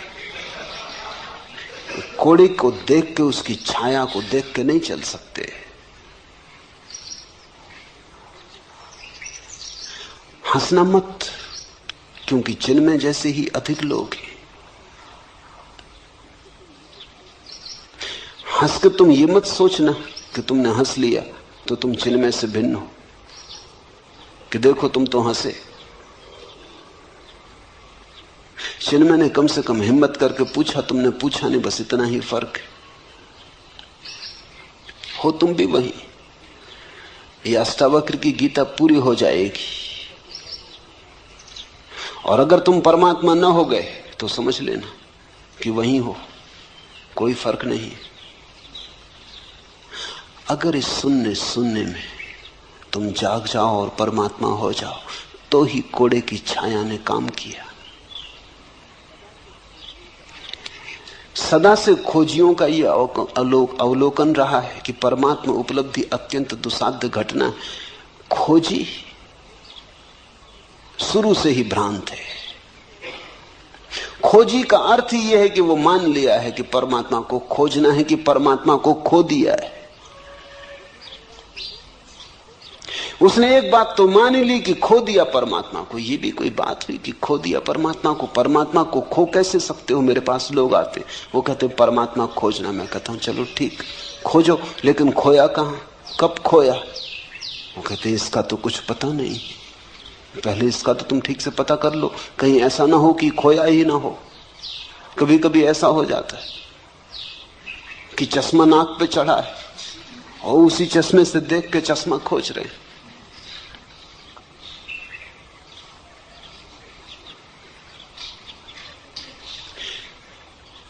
कहीं ऐसा ना हो कि परमात्मा नाक पे चढ़ा हो और तुम उसी परमात्मा से खोज रहे हो। ऐसा ही है। खोजी बुनियादी रूप से भ्रांत है। उसने एक बात तो मान ली कि परमात्मा खो दिया है, या परमात्मा को अब तक खोजा नहीं, पाया नहीं, वो कहीं दूर है, उसे खोजना है। खोज से कभी परमात्मा नहीं मिलता। खोज खोज के तो इतना ही पता चलता है, खोजने में कुछ भी नहीं है। एक दिन खोजते खोजते खोज गिर जाती, खोज के गिरते ही परमात्मा मिलता है। बुद्ध ने 6 वर्ष तक खोजा, खूब खोजा। उनसे बड़ा खोजी और कहां खोजोगे? जहां जहां खबर मिली कि कोई ज्ञान को उपलब्ध है, वहां वहां गए, सभी चरणों में सिर रखा। जो गुरुओं ने कहा वही किया। गुरु भी थक गए उनसे, क्योंकि गुरु उन शिष्यों से कभी नहीं थकते जो आज्ञा का उल्लंघन करते। उनसे कभी नहीं थकते, क्योंकि उनके पास सदा कहने को कि तुम आज्ञा मान ही नहीं रहे, इसलिए कुछ नहीं घट रहा है, हम क्या करें। गुरु को बड़ी सुविधा है अगर तुम गुरु की न मानो। वह सदा कह सकता है कि तुमने माना ही नहीं, मानते तो घट जाता। मगर बुद्ध के साथ गुरु मुश्किल में पड़ गए। जो गुरुओं ने कहा बुद्ध ने वही किया। उन्होंने 1 शेर कहा तो बुद्ध ने 1.25 शेर किया। गुरु ने आखिर उनसे हाथ जोड़ लिया कि तू भाई कहीं और जा, जो हम बता सकते थे बता दिया। बुद्ध ने कहा इससे तो कुछ घट नहीं रहा है। उन्होंने कहा इससे ज्यादा हमें भी नहीं घटा है, तेरे से क्या छिपाना। तू कहीं और जा। इतने प्रामाणिक व्यक्ति के सामने गुरु भी धोखा न दे पाए। सब तरफ खोज के बुद्ध ने आखिर पाया कि नहीं, खोजने से मिलता ही नहीं। संसार तो व्यर्थ था ही, अध्यात्म भी व्यर्थ हुआ। भोग तो व्यर्थ हो ही चुका था, जिस दिन महल छोड़ा उस दिन व्यर्थ हो चुका था, इसीलिए छोड़ा। योग भी व्यर्थ हुआ। न भोग में कुछ है न योग में कुछ है। अब क्या करें? अब तो करने को ही कुछ ना बचा। अब तो कर्ता होने के लिए कोई सुविधा न रही। इस सूत्र को ठीक से समझना। न भोग बचा, न योग बचा, न संसार बचा, न स्वर्ग बचा। तो अब कर्ता होने के लिए जगह ही न बची। कुछ करने को बचे तो कर्ता बच सकता है, कुछ करने को न बचा। उसी रात घटना घटी। उस सांझ बोधि वृक्ष के नीचे वे बैठे तो करने को कुछ भी न था। बड़ी हैरानी में पड़े। संसार छोड़ दिया था तो योग पकड़ लिया था, भोग छोड़ दिया था तो अध्यात्म पकड़ लिया था। कुछ तो करने को था तो मन उलझा था। अब मन को कोई जगह न बची। मन का पक्षी तड़फड़ाने लगा, कोई जगह नहीं। मन के लिए जगह चाहिए। अहंकार के लिए कर्ता का रस चाहिए, कर्तव्य चाहिए। कुछ करने को हो तो अहंकार बचे। कुछ था ही नहीं करने को। जरा थोड़ा सोचो। एक गहन उदासीनता, जिसको अष्टावक्र वैराग्य कहते, वो उदय हुआ। योगी विरागी नहीं है, क्योंकि योगी नए भोग खोज रहा है। योगी आध्यात्मिक भोग खोज रहा है, विरागी नहीं है। अभी भोग की आकांक्षा है। संसार में नहीं मिला तो परमात्मा में खोज रहा है, लेकिन खोज जारी है। यहां नहीं मिला तो वहां खोज रहा है, बाहर नहीं मिला तो भीतर खोज रहा है, लेकिन खोज जारी है। भोगी विरागी नहीं है, योगी भी विरागी नहीं है। हाँ, उनकी खोज राग की अलग अलग है। एक बाहर की तरफ जाता है, एक भीतर की तरफ जाता, लेकिन जाते दोनों। उस रात बुद्ध को जाने को कुछ ना बचा, ना बाहर ना भीतर। उस रात की तुम जरा कल्पना करो। उस रात को जरा जगाओ और सोचो कि कैसी वो रात रही होगी। उस दिन पहली दफा विश्राम उपलब्ध हुआ, जिसको अष्टावक्र कहते हैं, जो चित्त में विश्राम को उपलब्ध हो जाए तो सत्य उपलब्ध हो जाता। उस दिन विश्राम उपलब्ध हुआ। जब तक कुछ करने को शेष है तब तक श्रम जारी रहता है। जब तक कुछ करने को शेष है तनाव जारी रहता। अब तनाव करके भी क्या करना? शरीर भी ढीला छूट गया, मन भी ढीला छूट गया। वो उस वृक्ष के नीचे पड़ गए और सो गए। सुबह जब उनकी आंख खुली तो ऐसी खुली जैसी सबकी खुलनी चाहिए। सुबह जब आंख खुली तो पहली दफा खुली। सदियों सदियों से बंद थी वो आंख खुली। सुबह जब आंख खुली तो भोर का आखिरी तारा डूबता था। उस भोर के आखिरी तारे को उन्होंने डूबते हुए देखा।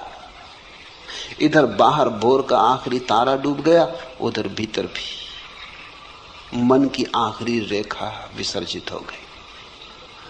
कुछ भी ना था, भीतर कोई भी ना बचा। सन्नाटा था, शून्य था, विराट शून्य था, आकाश था।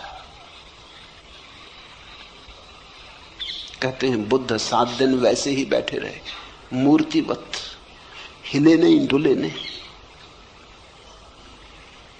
कहते हैं देवता घबरा गए। आकाश से देवता उतरे, ब्रह्मा उतरे, चरणों में पड़े और कहा आप कुछ बोलें। ऐसी घटना सदियों में घटती, बड़ी मुश्किल से घटती। आप कुछ कहें, हम आतुर हैं सुनने को कि क्या हुआ है। हिंदू बहुत नाराज हैं इस बात से कि बौद्ध कथाओं में ब्रह्मा को उतार के और बुद्ध के चरणों में गिरा दिया। लेकिन कथा बिल्कुल ठीक है, क्योंकि देवता भला स्वर्ग में हो, आकांक्षा के बाहर थोड़ी।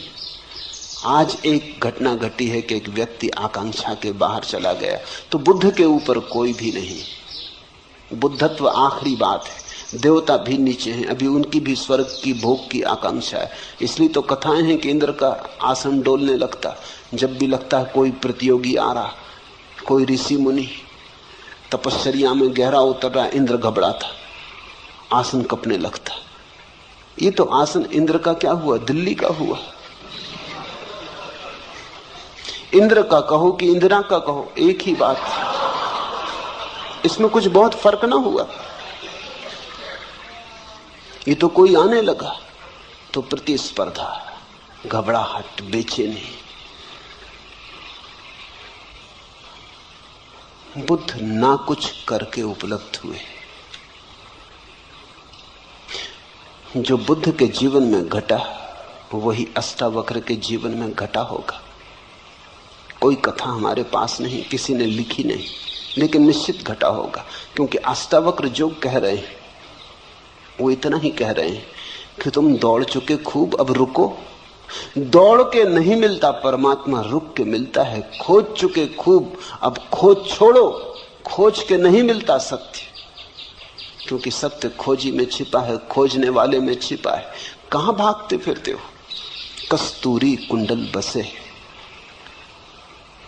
लेकिन जब कस्तूरी का नाफा फूटता है तो मृग पागल हो जाता है। कस्तूरी मृग पागल हो जाता, भागता है, इधर भागता उधर भागता, खोजता है कहां से आती ये गंध, कौन खींचे ले आता है इस सुवास को, कहां से आती। क्योंकि उसने जब भी गंध आती देखी तो कहीं बाहर से आती देखी।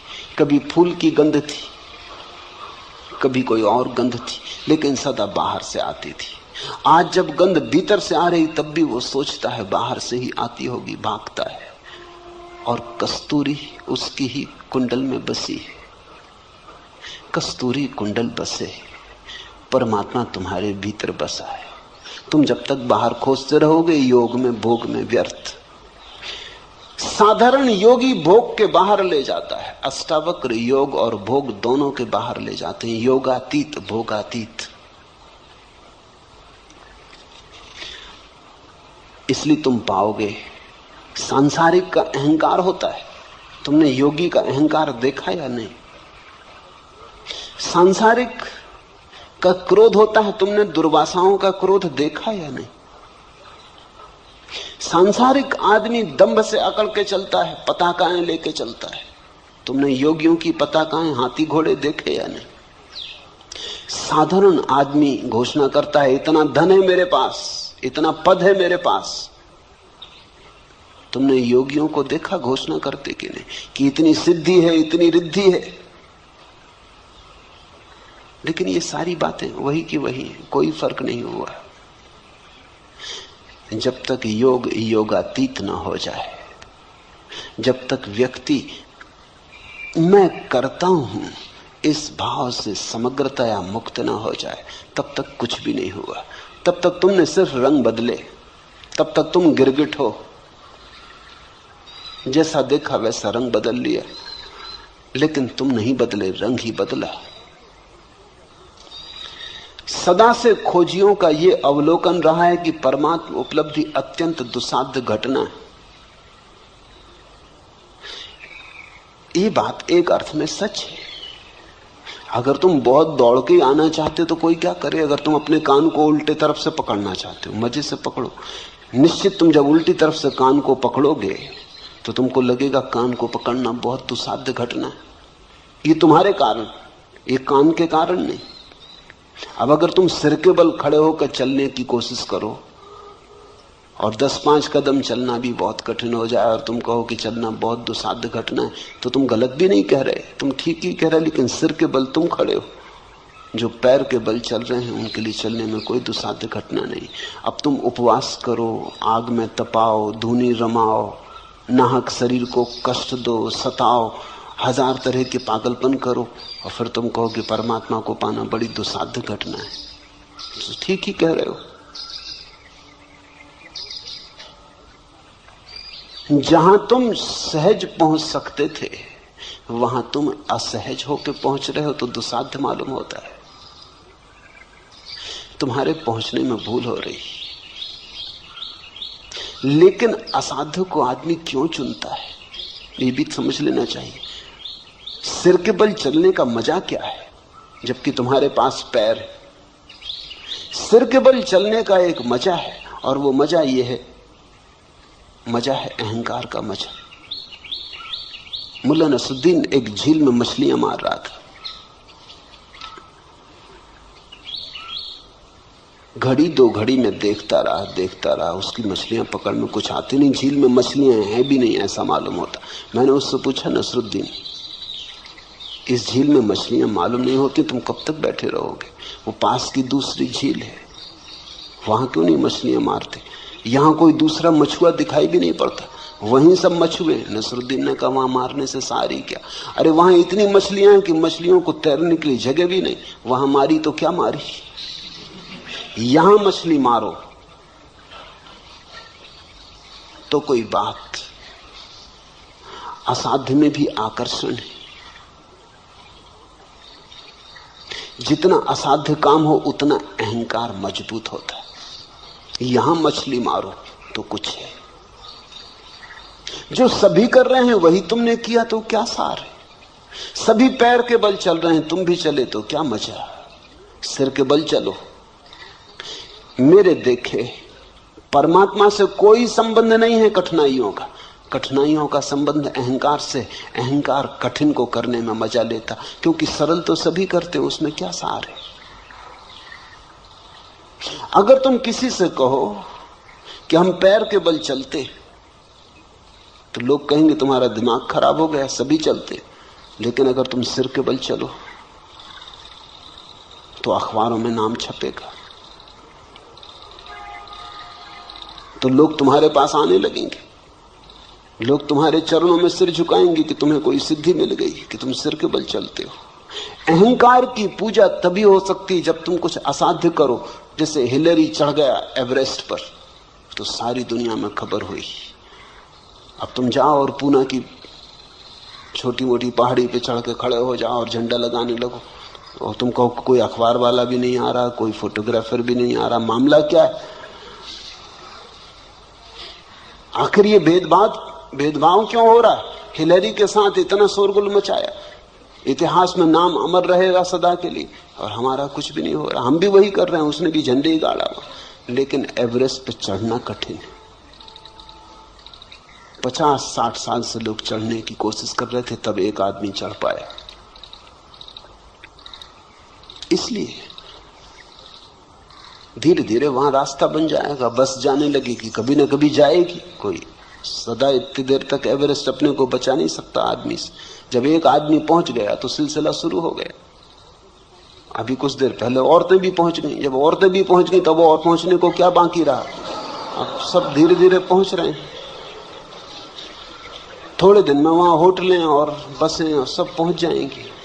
फिर जाकर तुम झंडा गाड़ना, जब बस वगैरह सब चलने लगे वहां, तुम कहोगे ये वही जगह है जहां हिलरी ने झंडा गाड़ा। बड़ा भेदभाव हो रहा है, बड़ा पक्षपात हो रहा है। कठिन में अहंकार को मजा है। आदमी कई चीजों को कठिन कर लेता ताकि अहंकार को भरने में रस आ सके।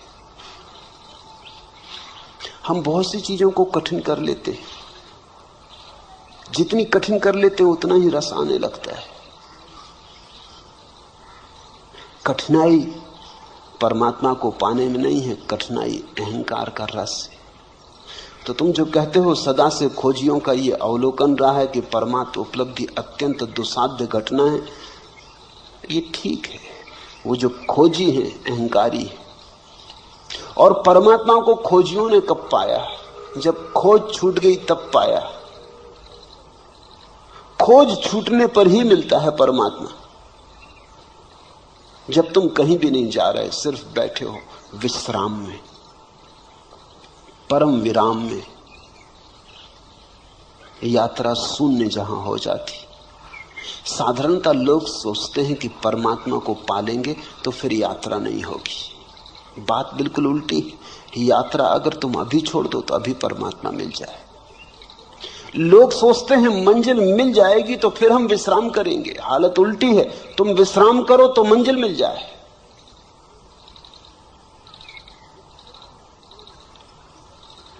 विश्राम ध्यान और समाधि का सूत्र है, श्रम अहंकार का सूत्र है। इसलिए तुम पाओगे कि जितना जिस धर्म के भीतर श्रम की व्यवस्था है साधु के लिए, उतना ही अहंकारी साधु होगा। जैनियों का साधु जितना अहंकारी, उतना हिंदुओं का नहीं। क्योंकि जैन साधु कहेगा हिंदू साधु इसमें रखे क्या, कोई भी हो जाए।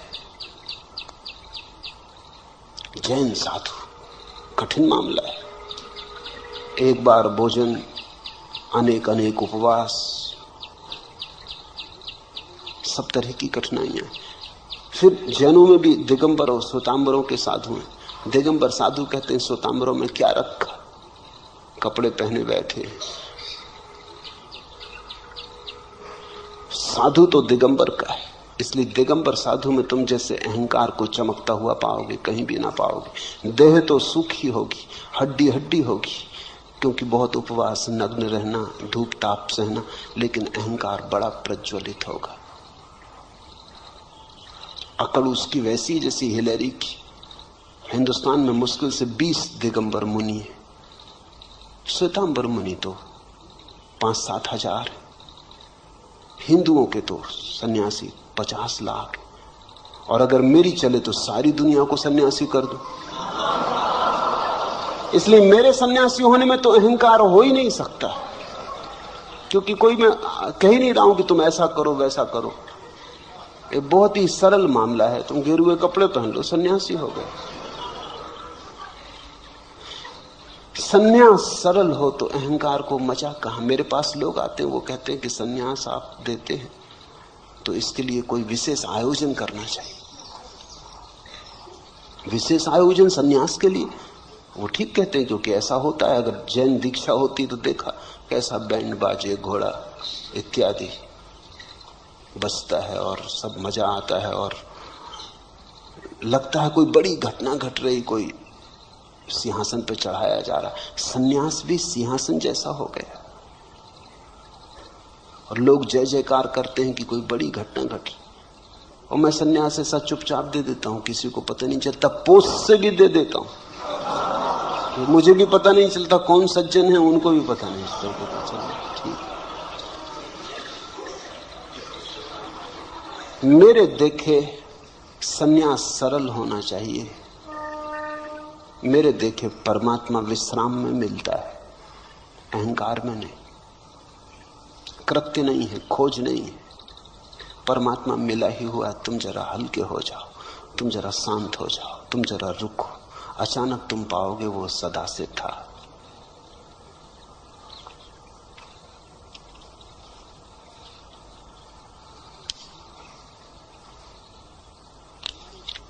आखिरी प्रश्न, हमारे शरीर में कोई 20 अरब कोशिकाएं हैं और शरीर में प्रतिक्षण रासायनिक प्रतिक्रिया होती रहती है। आप या अष्टावक्र जब कहते हैं कि दृष्टा बनो, तब यह बात आप किससे कहते हैं? ये कौन है जो कह रहा है कि शरीर में 20 अरब कोशिकाएं हैं? निश्चित ही कोशिकाएं नहीं कह रहे। एक कोशिका बाकी कोशिकाओं का हिसाब भी नहीं लगा सकती। ये 20 अरब कोशिकाएं हैं शरीर में, अरबों खरबों सेल हैं शरीर में। ये कौन कह रहा है? ये किसने पूछा? ये किसको पता चला? जरूर तुम्हारे भीतर कोशिकाओं से भिन्न कोई है जो गिनती कर लेता कि 20 करोड़ कोशिकाएं। हमारे शरीर में कोई 20 अरब कोशिकाएं हैं और शरीर में प्रतिक्षण रासायनिक प्रतिक्रिया होती रहती है। आप या अष्टावक्र जब कहते हैं कि दृष्टा बनो, तब यह बात आप किससे कहते हैं? उसी से जो कह रहा है कि 20 अरब कोशिकाएं हैं। यदि मस्तिष्क की कोशिकाओं से कहते हैं तो बात व्यर्थ है, क्योंकि बुद्धि नश्वर है। नहीं, हम कह भी नहीं रहे मस्तिष्क की कोशिकाओं से, हम तुमसे कह रहे हैं। अष्टावक्र भी तुमसे बोल रहे हैं। अष्टावक्र इतने बुद्धू नहीं कि तुम्हारे मस्तिष्क की कोशिकाओं से बोल रहे हैं, तुमसे बोल रहे हैं। तुम्हारा होना तुम्हारी कोशिकाओं के पार है। तुम कोशिकाओं का उपयोग कर रहे हो, सच। जैसे कार में बैठा हुआ ड्राइवर कार चला रहा है, दौड़ा जा रहा है, कार की गति से दौड़ा जा रहा है, 100 मील प्रति घंटे चला जा रहा है, लेकिन फिर भी वो जो ड्राइवर भीतर है वो कार नहीं है। और अगर एक सिपाही सीटी बजाए कि रुको, और वो पूछे कि किससे कह रहे हैं, कार के इंजन से, क्योंकि चल तो इंजन रहा है। किससे कह रहे हैं, पेट्रोल से, क्योंकि चला तो पेट्रोल रहा है। किससे कह रहे हैं, पहियों से, क्योंकि दौड़ तो पहिए रहे हैं। तो क्या कहेगा पुलिस का सिपाही? वही मैं तुमसे कहता हूं कि सीटी तुम्हारे लिए बजा रहे।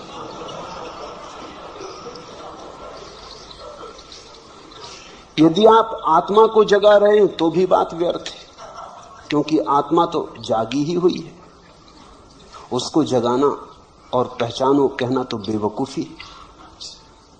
बिल्कुल ठीक बात है, आत्मा तो जागी हुई रही, उसको जगाने का कोई उपाय नहीं, और हम उसको जगा भी नहीं रहे। मामला कुछ ऐसा है कि तुम बने हुए पड़े हो, जागे हुए पड़े और आंखें बंद किए। सोए को जगाना तो बहुत आसान है, हिलाओ डुलाओ, पानी छिड़को, जागेगा। जागा हुआ अगर कोई आदमी पड़ा हो, आंखें बंद करके ढोंग करता हो सोने का, इसको कैसे जगाओ? छिड़को पानी, कोई फर्क नहीं पड़ता। हिलाओ डुलाओ, वो हिल डुल के फिर करवट लेके सो जाता है। पुकारो नाम, सुन लेता है, बोलता नहीं।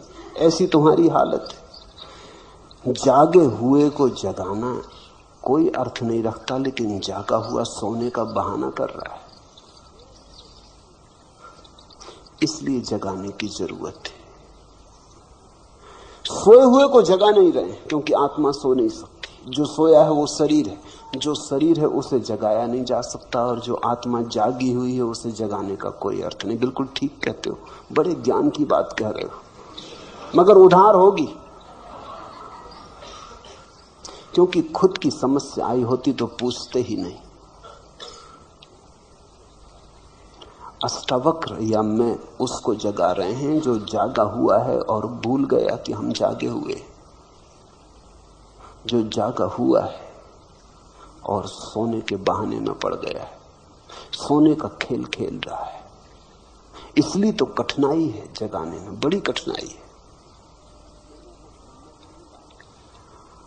आप लोगों को भ्रम में तो नहीं डाल रहे हैं। तुम सोचते हो लोग भ्रम में हैं, नहीं। अगर लोग भ्रम में नहीं हैं तो निश्चित ही मैं भ्रम में डाल रहा हूं, मगर अगर लोग भ्रम में नहीं हैं तो भ्रम में डाले कैसे जा सकेंगे? इतने बुद्ध पुरुष भ्रम में डाले जा सकते हैं। और अगर लोग भ्रम में, तो जो मैं कर रहा हूं वो भ्रम के बाहर लाने की चेष्टा है। जो भी तुम हो उससे उल्टा मैं कर रहा हूं। अगर तुम सोचते हो तुम भ्रम में हो तो ये चेष्टा जगाने की, अगर तुम सोचते हो तुम जागे हुए हो तो ये चेष्टा तुम्हें भ्रम में डालने की। लेकिन अगर तुम जागे हुए हो तो कौन तुम्हें भ्रम में डाल देगा? ख्याल रखना, तुम्हारे अतिरिक्त तुम्हें भ्रम में कोई भी नहीं डाल सकता।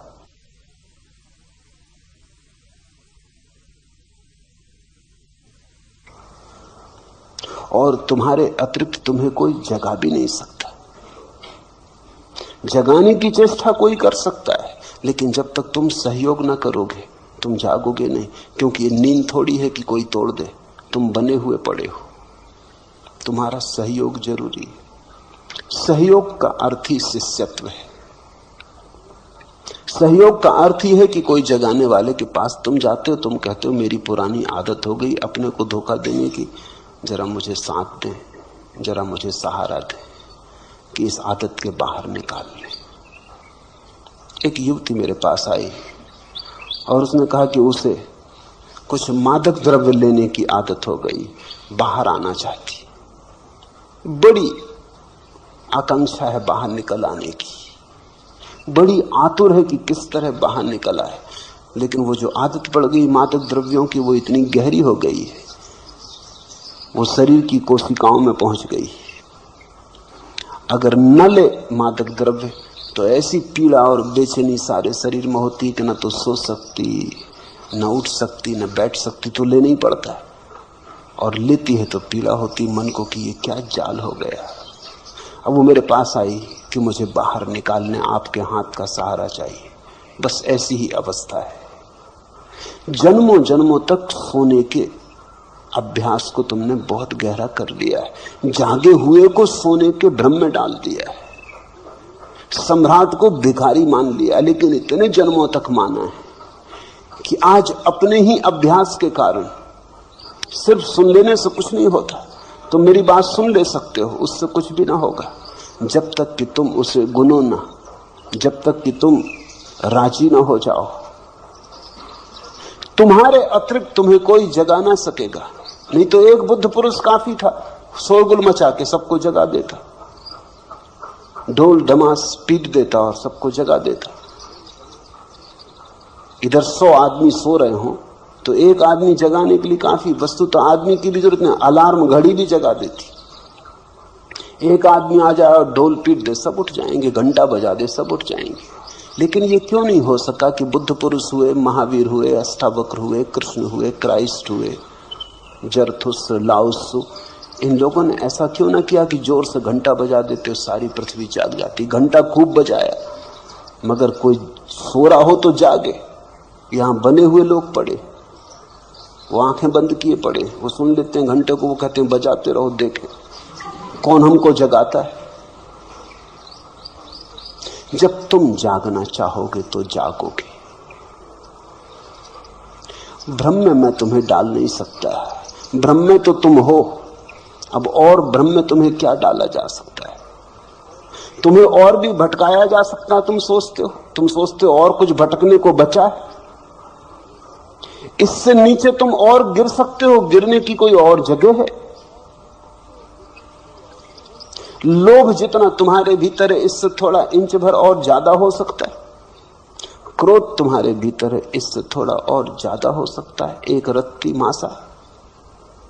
वासना ने जैसा तुम्हें घेरा है, और वासना बढ़ सकती। तुम आखिरी जगह खड़े हो। जो प्रथम होना चाहिए वो आखिर खड़ा है। जो सम्राट होना चाहिए वो भिखमंगा होकर खड़ा है। इससे पीछे तुम अब जा भी नहीं सकते। इसके पार गिरने का उपाय भी नहीं। तुम्हें भ्रम में डालने की कोई सुविधा नहीं है। कोई डालना भी चाहे तो डाल नहीं सकता। हाँ, कोई इतना ही कर सकता है, ज्यादा से ज्यादा तुम्हारे भ्रम बदल दे। एक भ्रम से तुम उब जाओ तो दूसरा भ्रम दे दे।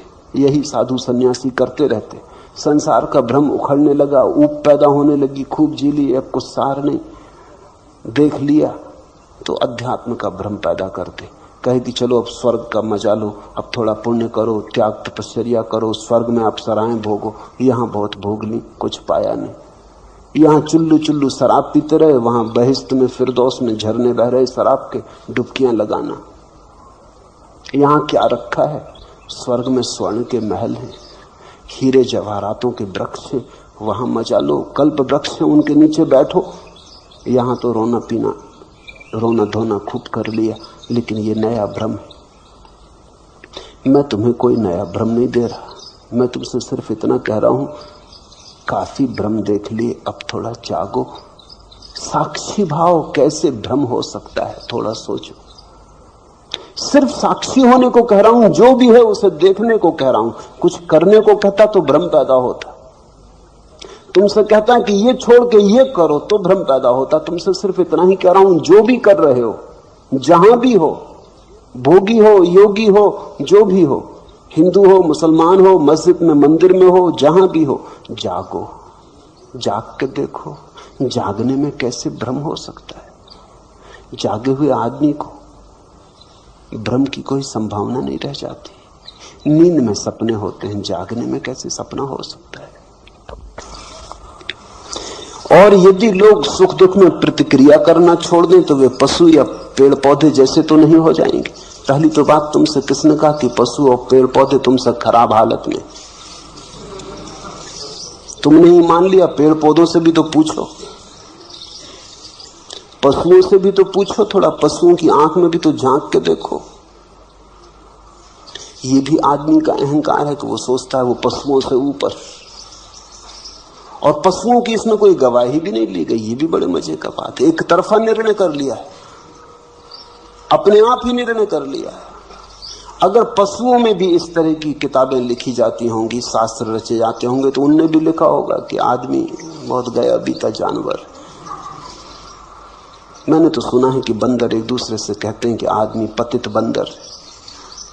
डार्विन कहता है कि आदमी बंदर का विकास है, लेकिन डार्विन कौन सी कसौटी? बंदरों से भी तो पूछो, दोनों पार्टियों से तो पूछ लेना चाहिए। बंदर कहते हैं आदमी पतित है, उनकी बात में समझ में आता। बंदर वृक्षों पे, तुम जमीन पे हो, पतित हो। बंदर ऊपर है, तुम नीचे हो। किसी बंदर से टक्कर लेकर तो देखो, तो शक्ति बढ़ी कि खोई? जरा एक वृक्ष से दूसरे वृक्ष पे छलांग लेकर तो देखो, हड्डी पसली टूट जाएंगी। तो कला आई कि गई, ये तुमसे किसने कह दिया? ये खुद ही मान लिया। ये बड़े मजे की बात है। आदमी की बीमारियों में एक बीमारी है कि आदमी मानता है कि वो सबसे ऊपर है। फिर पुरुषों से पूछो तो वो मानते हैं वो स्त्रियों से ऊपर। स्त्रियों से भी नहीं पूछे, स्त्रियों की इसमें कोई गवाही नहीं ली गई, इस पर कोई वोट नहीं हुआ कभी। क्योंकि पुरुषों ने शास्त्र लिखे, जो मन में था लिख लिया। और स्त्रियों को तो पढ़ने पे भी लोग रोक लगा रखी थी कि कहीं वो पढ़ भी लें तो बाधा डालेंगे, क्योंकि जो पंडित लिख रहा था उसकी पत्नी ही उसको कष्ट में डाल देती अगर पढ़ना आता हो तो पढ़ने पे बाधा लगा दी कि वेद पढ़ नहीं सकती स्त्रियां, ये नहीं कर सकती। हद कर दी पुरुषों ने। स्त्रियां मोक्ष भी नहीं जा सकती। मोक्ष जाने के पहले उनको पुरुष होना पड़ेगा, पुरुष पर्याय में आना पड़ेगा। फिर पुरुषों में भी पूछो, गोरा समझता है कि वो ऊंचा है काले से, काले से भी तो पूछो। मैंने सुना है कि अफ्रीका के एक जंगल में एक अंग्रेज शिकार के लिए गया और उसने अपने साथ एक निगरो को गाइड की तरह लिया। जंगल में दोनों भटक गए और देखा कि वही 100 आदमियों का भाले लिए हुए जंगलियों का एक दस्ता निगरो चला आ रहा है। वो अंग्रेज बहुत घबराया। उसने अपने गाइड से निगरो से कहा कि हम लोगों की जान खतरे में। उसने कहा हम लोगों की? मुझे छोड़ो, तुम अपनी सोचो।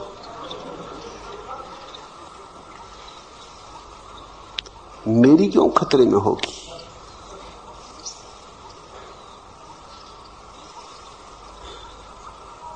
सफेद आदमी सोचता है वो श्रेष्ठ है, काला सोचता है वो श्रेष्ठ है। चीनियों से पूछो, चीनियों की किताबों में लिखा है कि अंग्रेज बंदर है। आदमी में भी गिनती नहीं करते वो उनकी। सारी दुनिया में ये रोग है। आदमी का ये रोग बड़ा गहरा है। वो बिना दूसरी पार्टी से पूछे निर्णय करता चला जाता। ये सब अहंकार के खेल है। अगर तुम थोड़े अहंकार को छोड़ के देखोगे तो तुम पाओगे परमात्मा के ही सब रूप है। जानवर भी, पशु पक्षी भी, पौधे भी, मनुष्य भी। परमात्मा ने कहीं चाहा है हरा हो जाना तो हरा है, कहीं चाहा है पक्षियों के गीत से प्रकट होना तो वैसा हो रहा है, कहीं चाहा है आदमी होना तो आदमी हो गया। इनमें कोई तरतमता नहीं है, हायरार्की नहीं है, कोई ऊपर नीचे नहीं है। ये सब एक साथ परमात्मा की अनंत लहरें। छोटी लहर में भी वही, बड़ी लहर में भी वही, सफेद लहर में भी वही, काली लहर में भी वही, घास में भी वही, आकाश छूते हुए वृक्षों में भी वही। आध्यात्मिक दृष्टि तो ये कहती है कि इसी क्षण जो भी है वो परमात्मा है। फिर परमात्मा में कोई आगे पीछे कैसे हो सकता है? ये तो बड़ा मुश्किल हो जाएगा। ये तो परमात्मा में भी कुछ नीचे और कुछ ऊपर करना कठिन हो जाएगा। एक ही है। साक्षी भाव से देखोगे तो पाओगे सब एक है। इसलिए पहले तो ये पूछो ही मत कि यदि लोग सुख दुख में प्रतिक्रिया करना छोड़ दें तो वे पशु या पौधे जैसे तो नहीं हो जाएंगे। हो जाएंगे तो कुछ हर्जा नहीं होगा। हिटलर अगर पशु हो जाए, पौधा हो जाए तो कोई हर्जा है? हाँ, दुनिया में करोड़ों लोग मरने से बच जाएंगे और तो कुछ हर्जा नहीं हो जाएगा। नादिर शाह अगर शेर होता तो कोई हर्जा होता, 10-5 आदमियों को मार के तृप्त हो जाता, भोजन के लिए ही मारता। ऐसे अकारण लाशों से तो नहीं भर देता दुनिया को। इतना तो पक्का है कि पशुओं ने अभी तक एटम बम जैसी कोई चीज नहीं खोजी। नखून से काम लेते हैं, बड़े पुराने ढंग से काम चलता है। भोजन के लिए मारते हैं। आदमी अकेला जानवर है जो बिना भोजन की इच्छा के भी मारता है।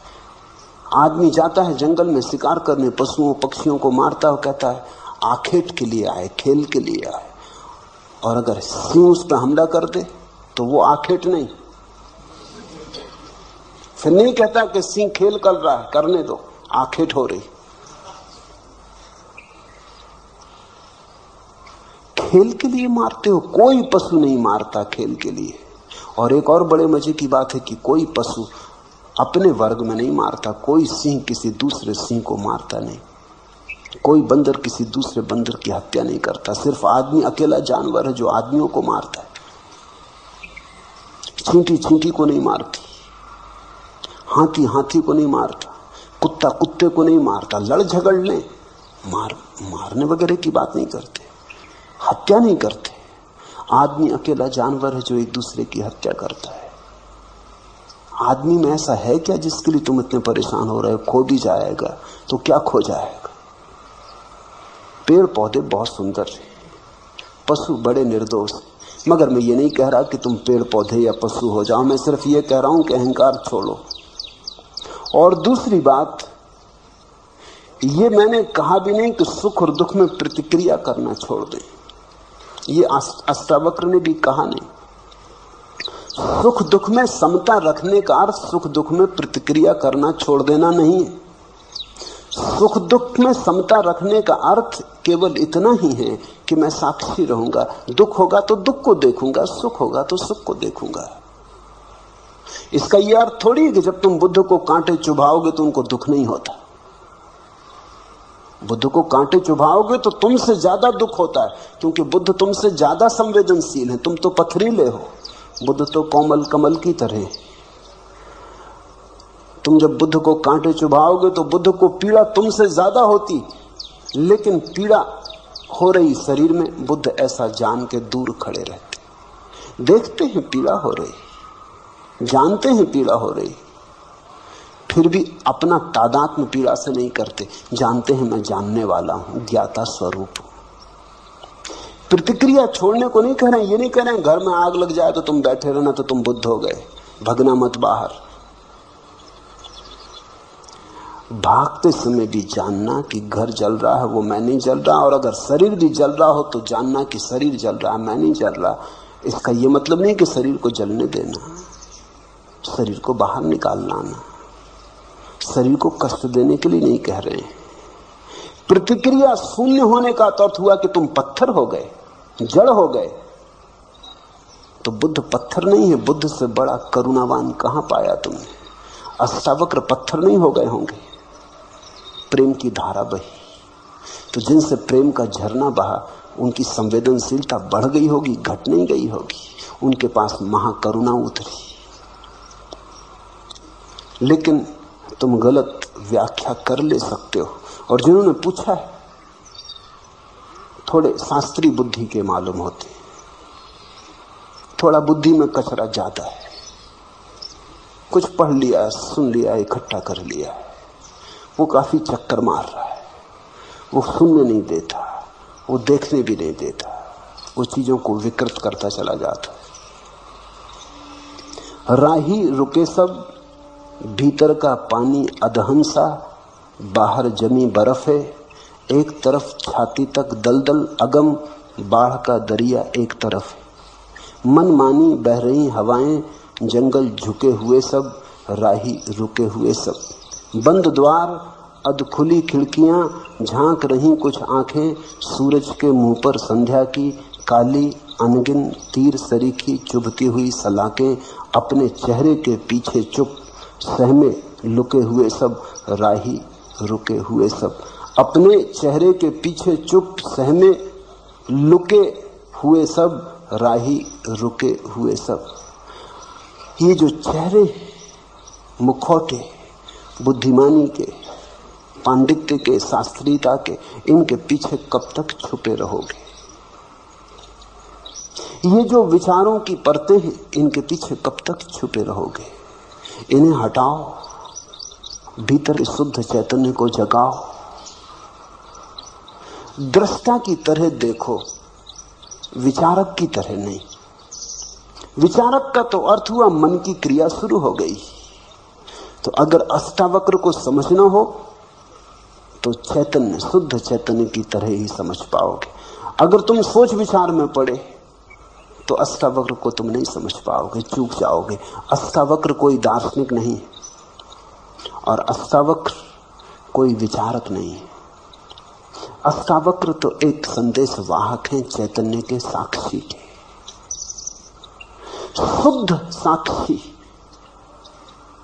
सिर्फ देखो, दुख हो देखो, सुख हो सुख को देखो। दुख के साथ ये मत कहो कि मैं दुख हो गया, सुख के साथ ये मत कहो कि मैं सुख हो गया। दोनों को आने दो, जाने दो। रात आए तो रात देखो, दिन आए तो दिन देखो। रात में मत कहो कि मैं रात हो गया, दिन में मत कहो कि मैं दिन हो गया। रहो अलग थलग, पार, अतीत, ऊपर, दूर। एक ही बात के साथ तादाद में रहे कि मैं दृष्टा हूं, साक्षी हूं। हरिओम तत्सत। आज इतना।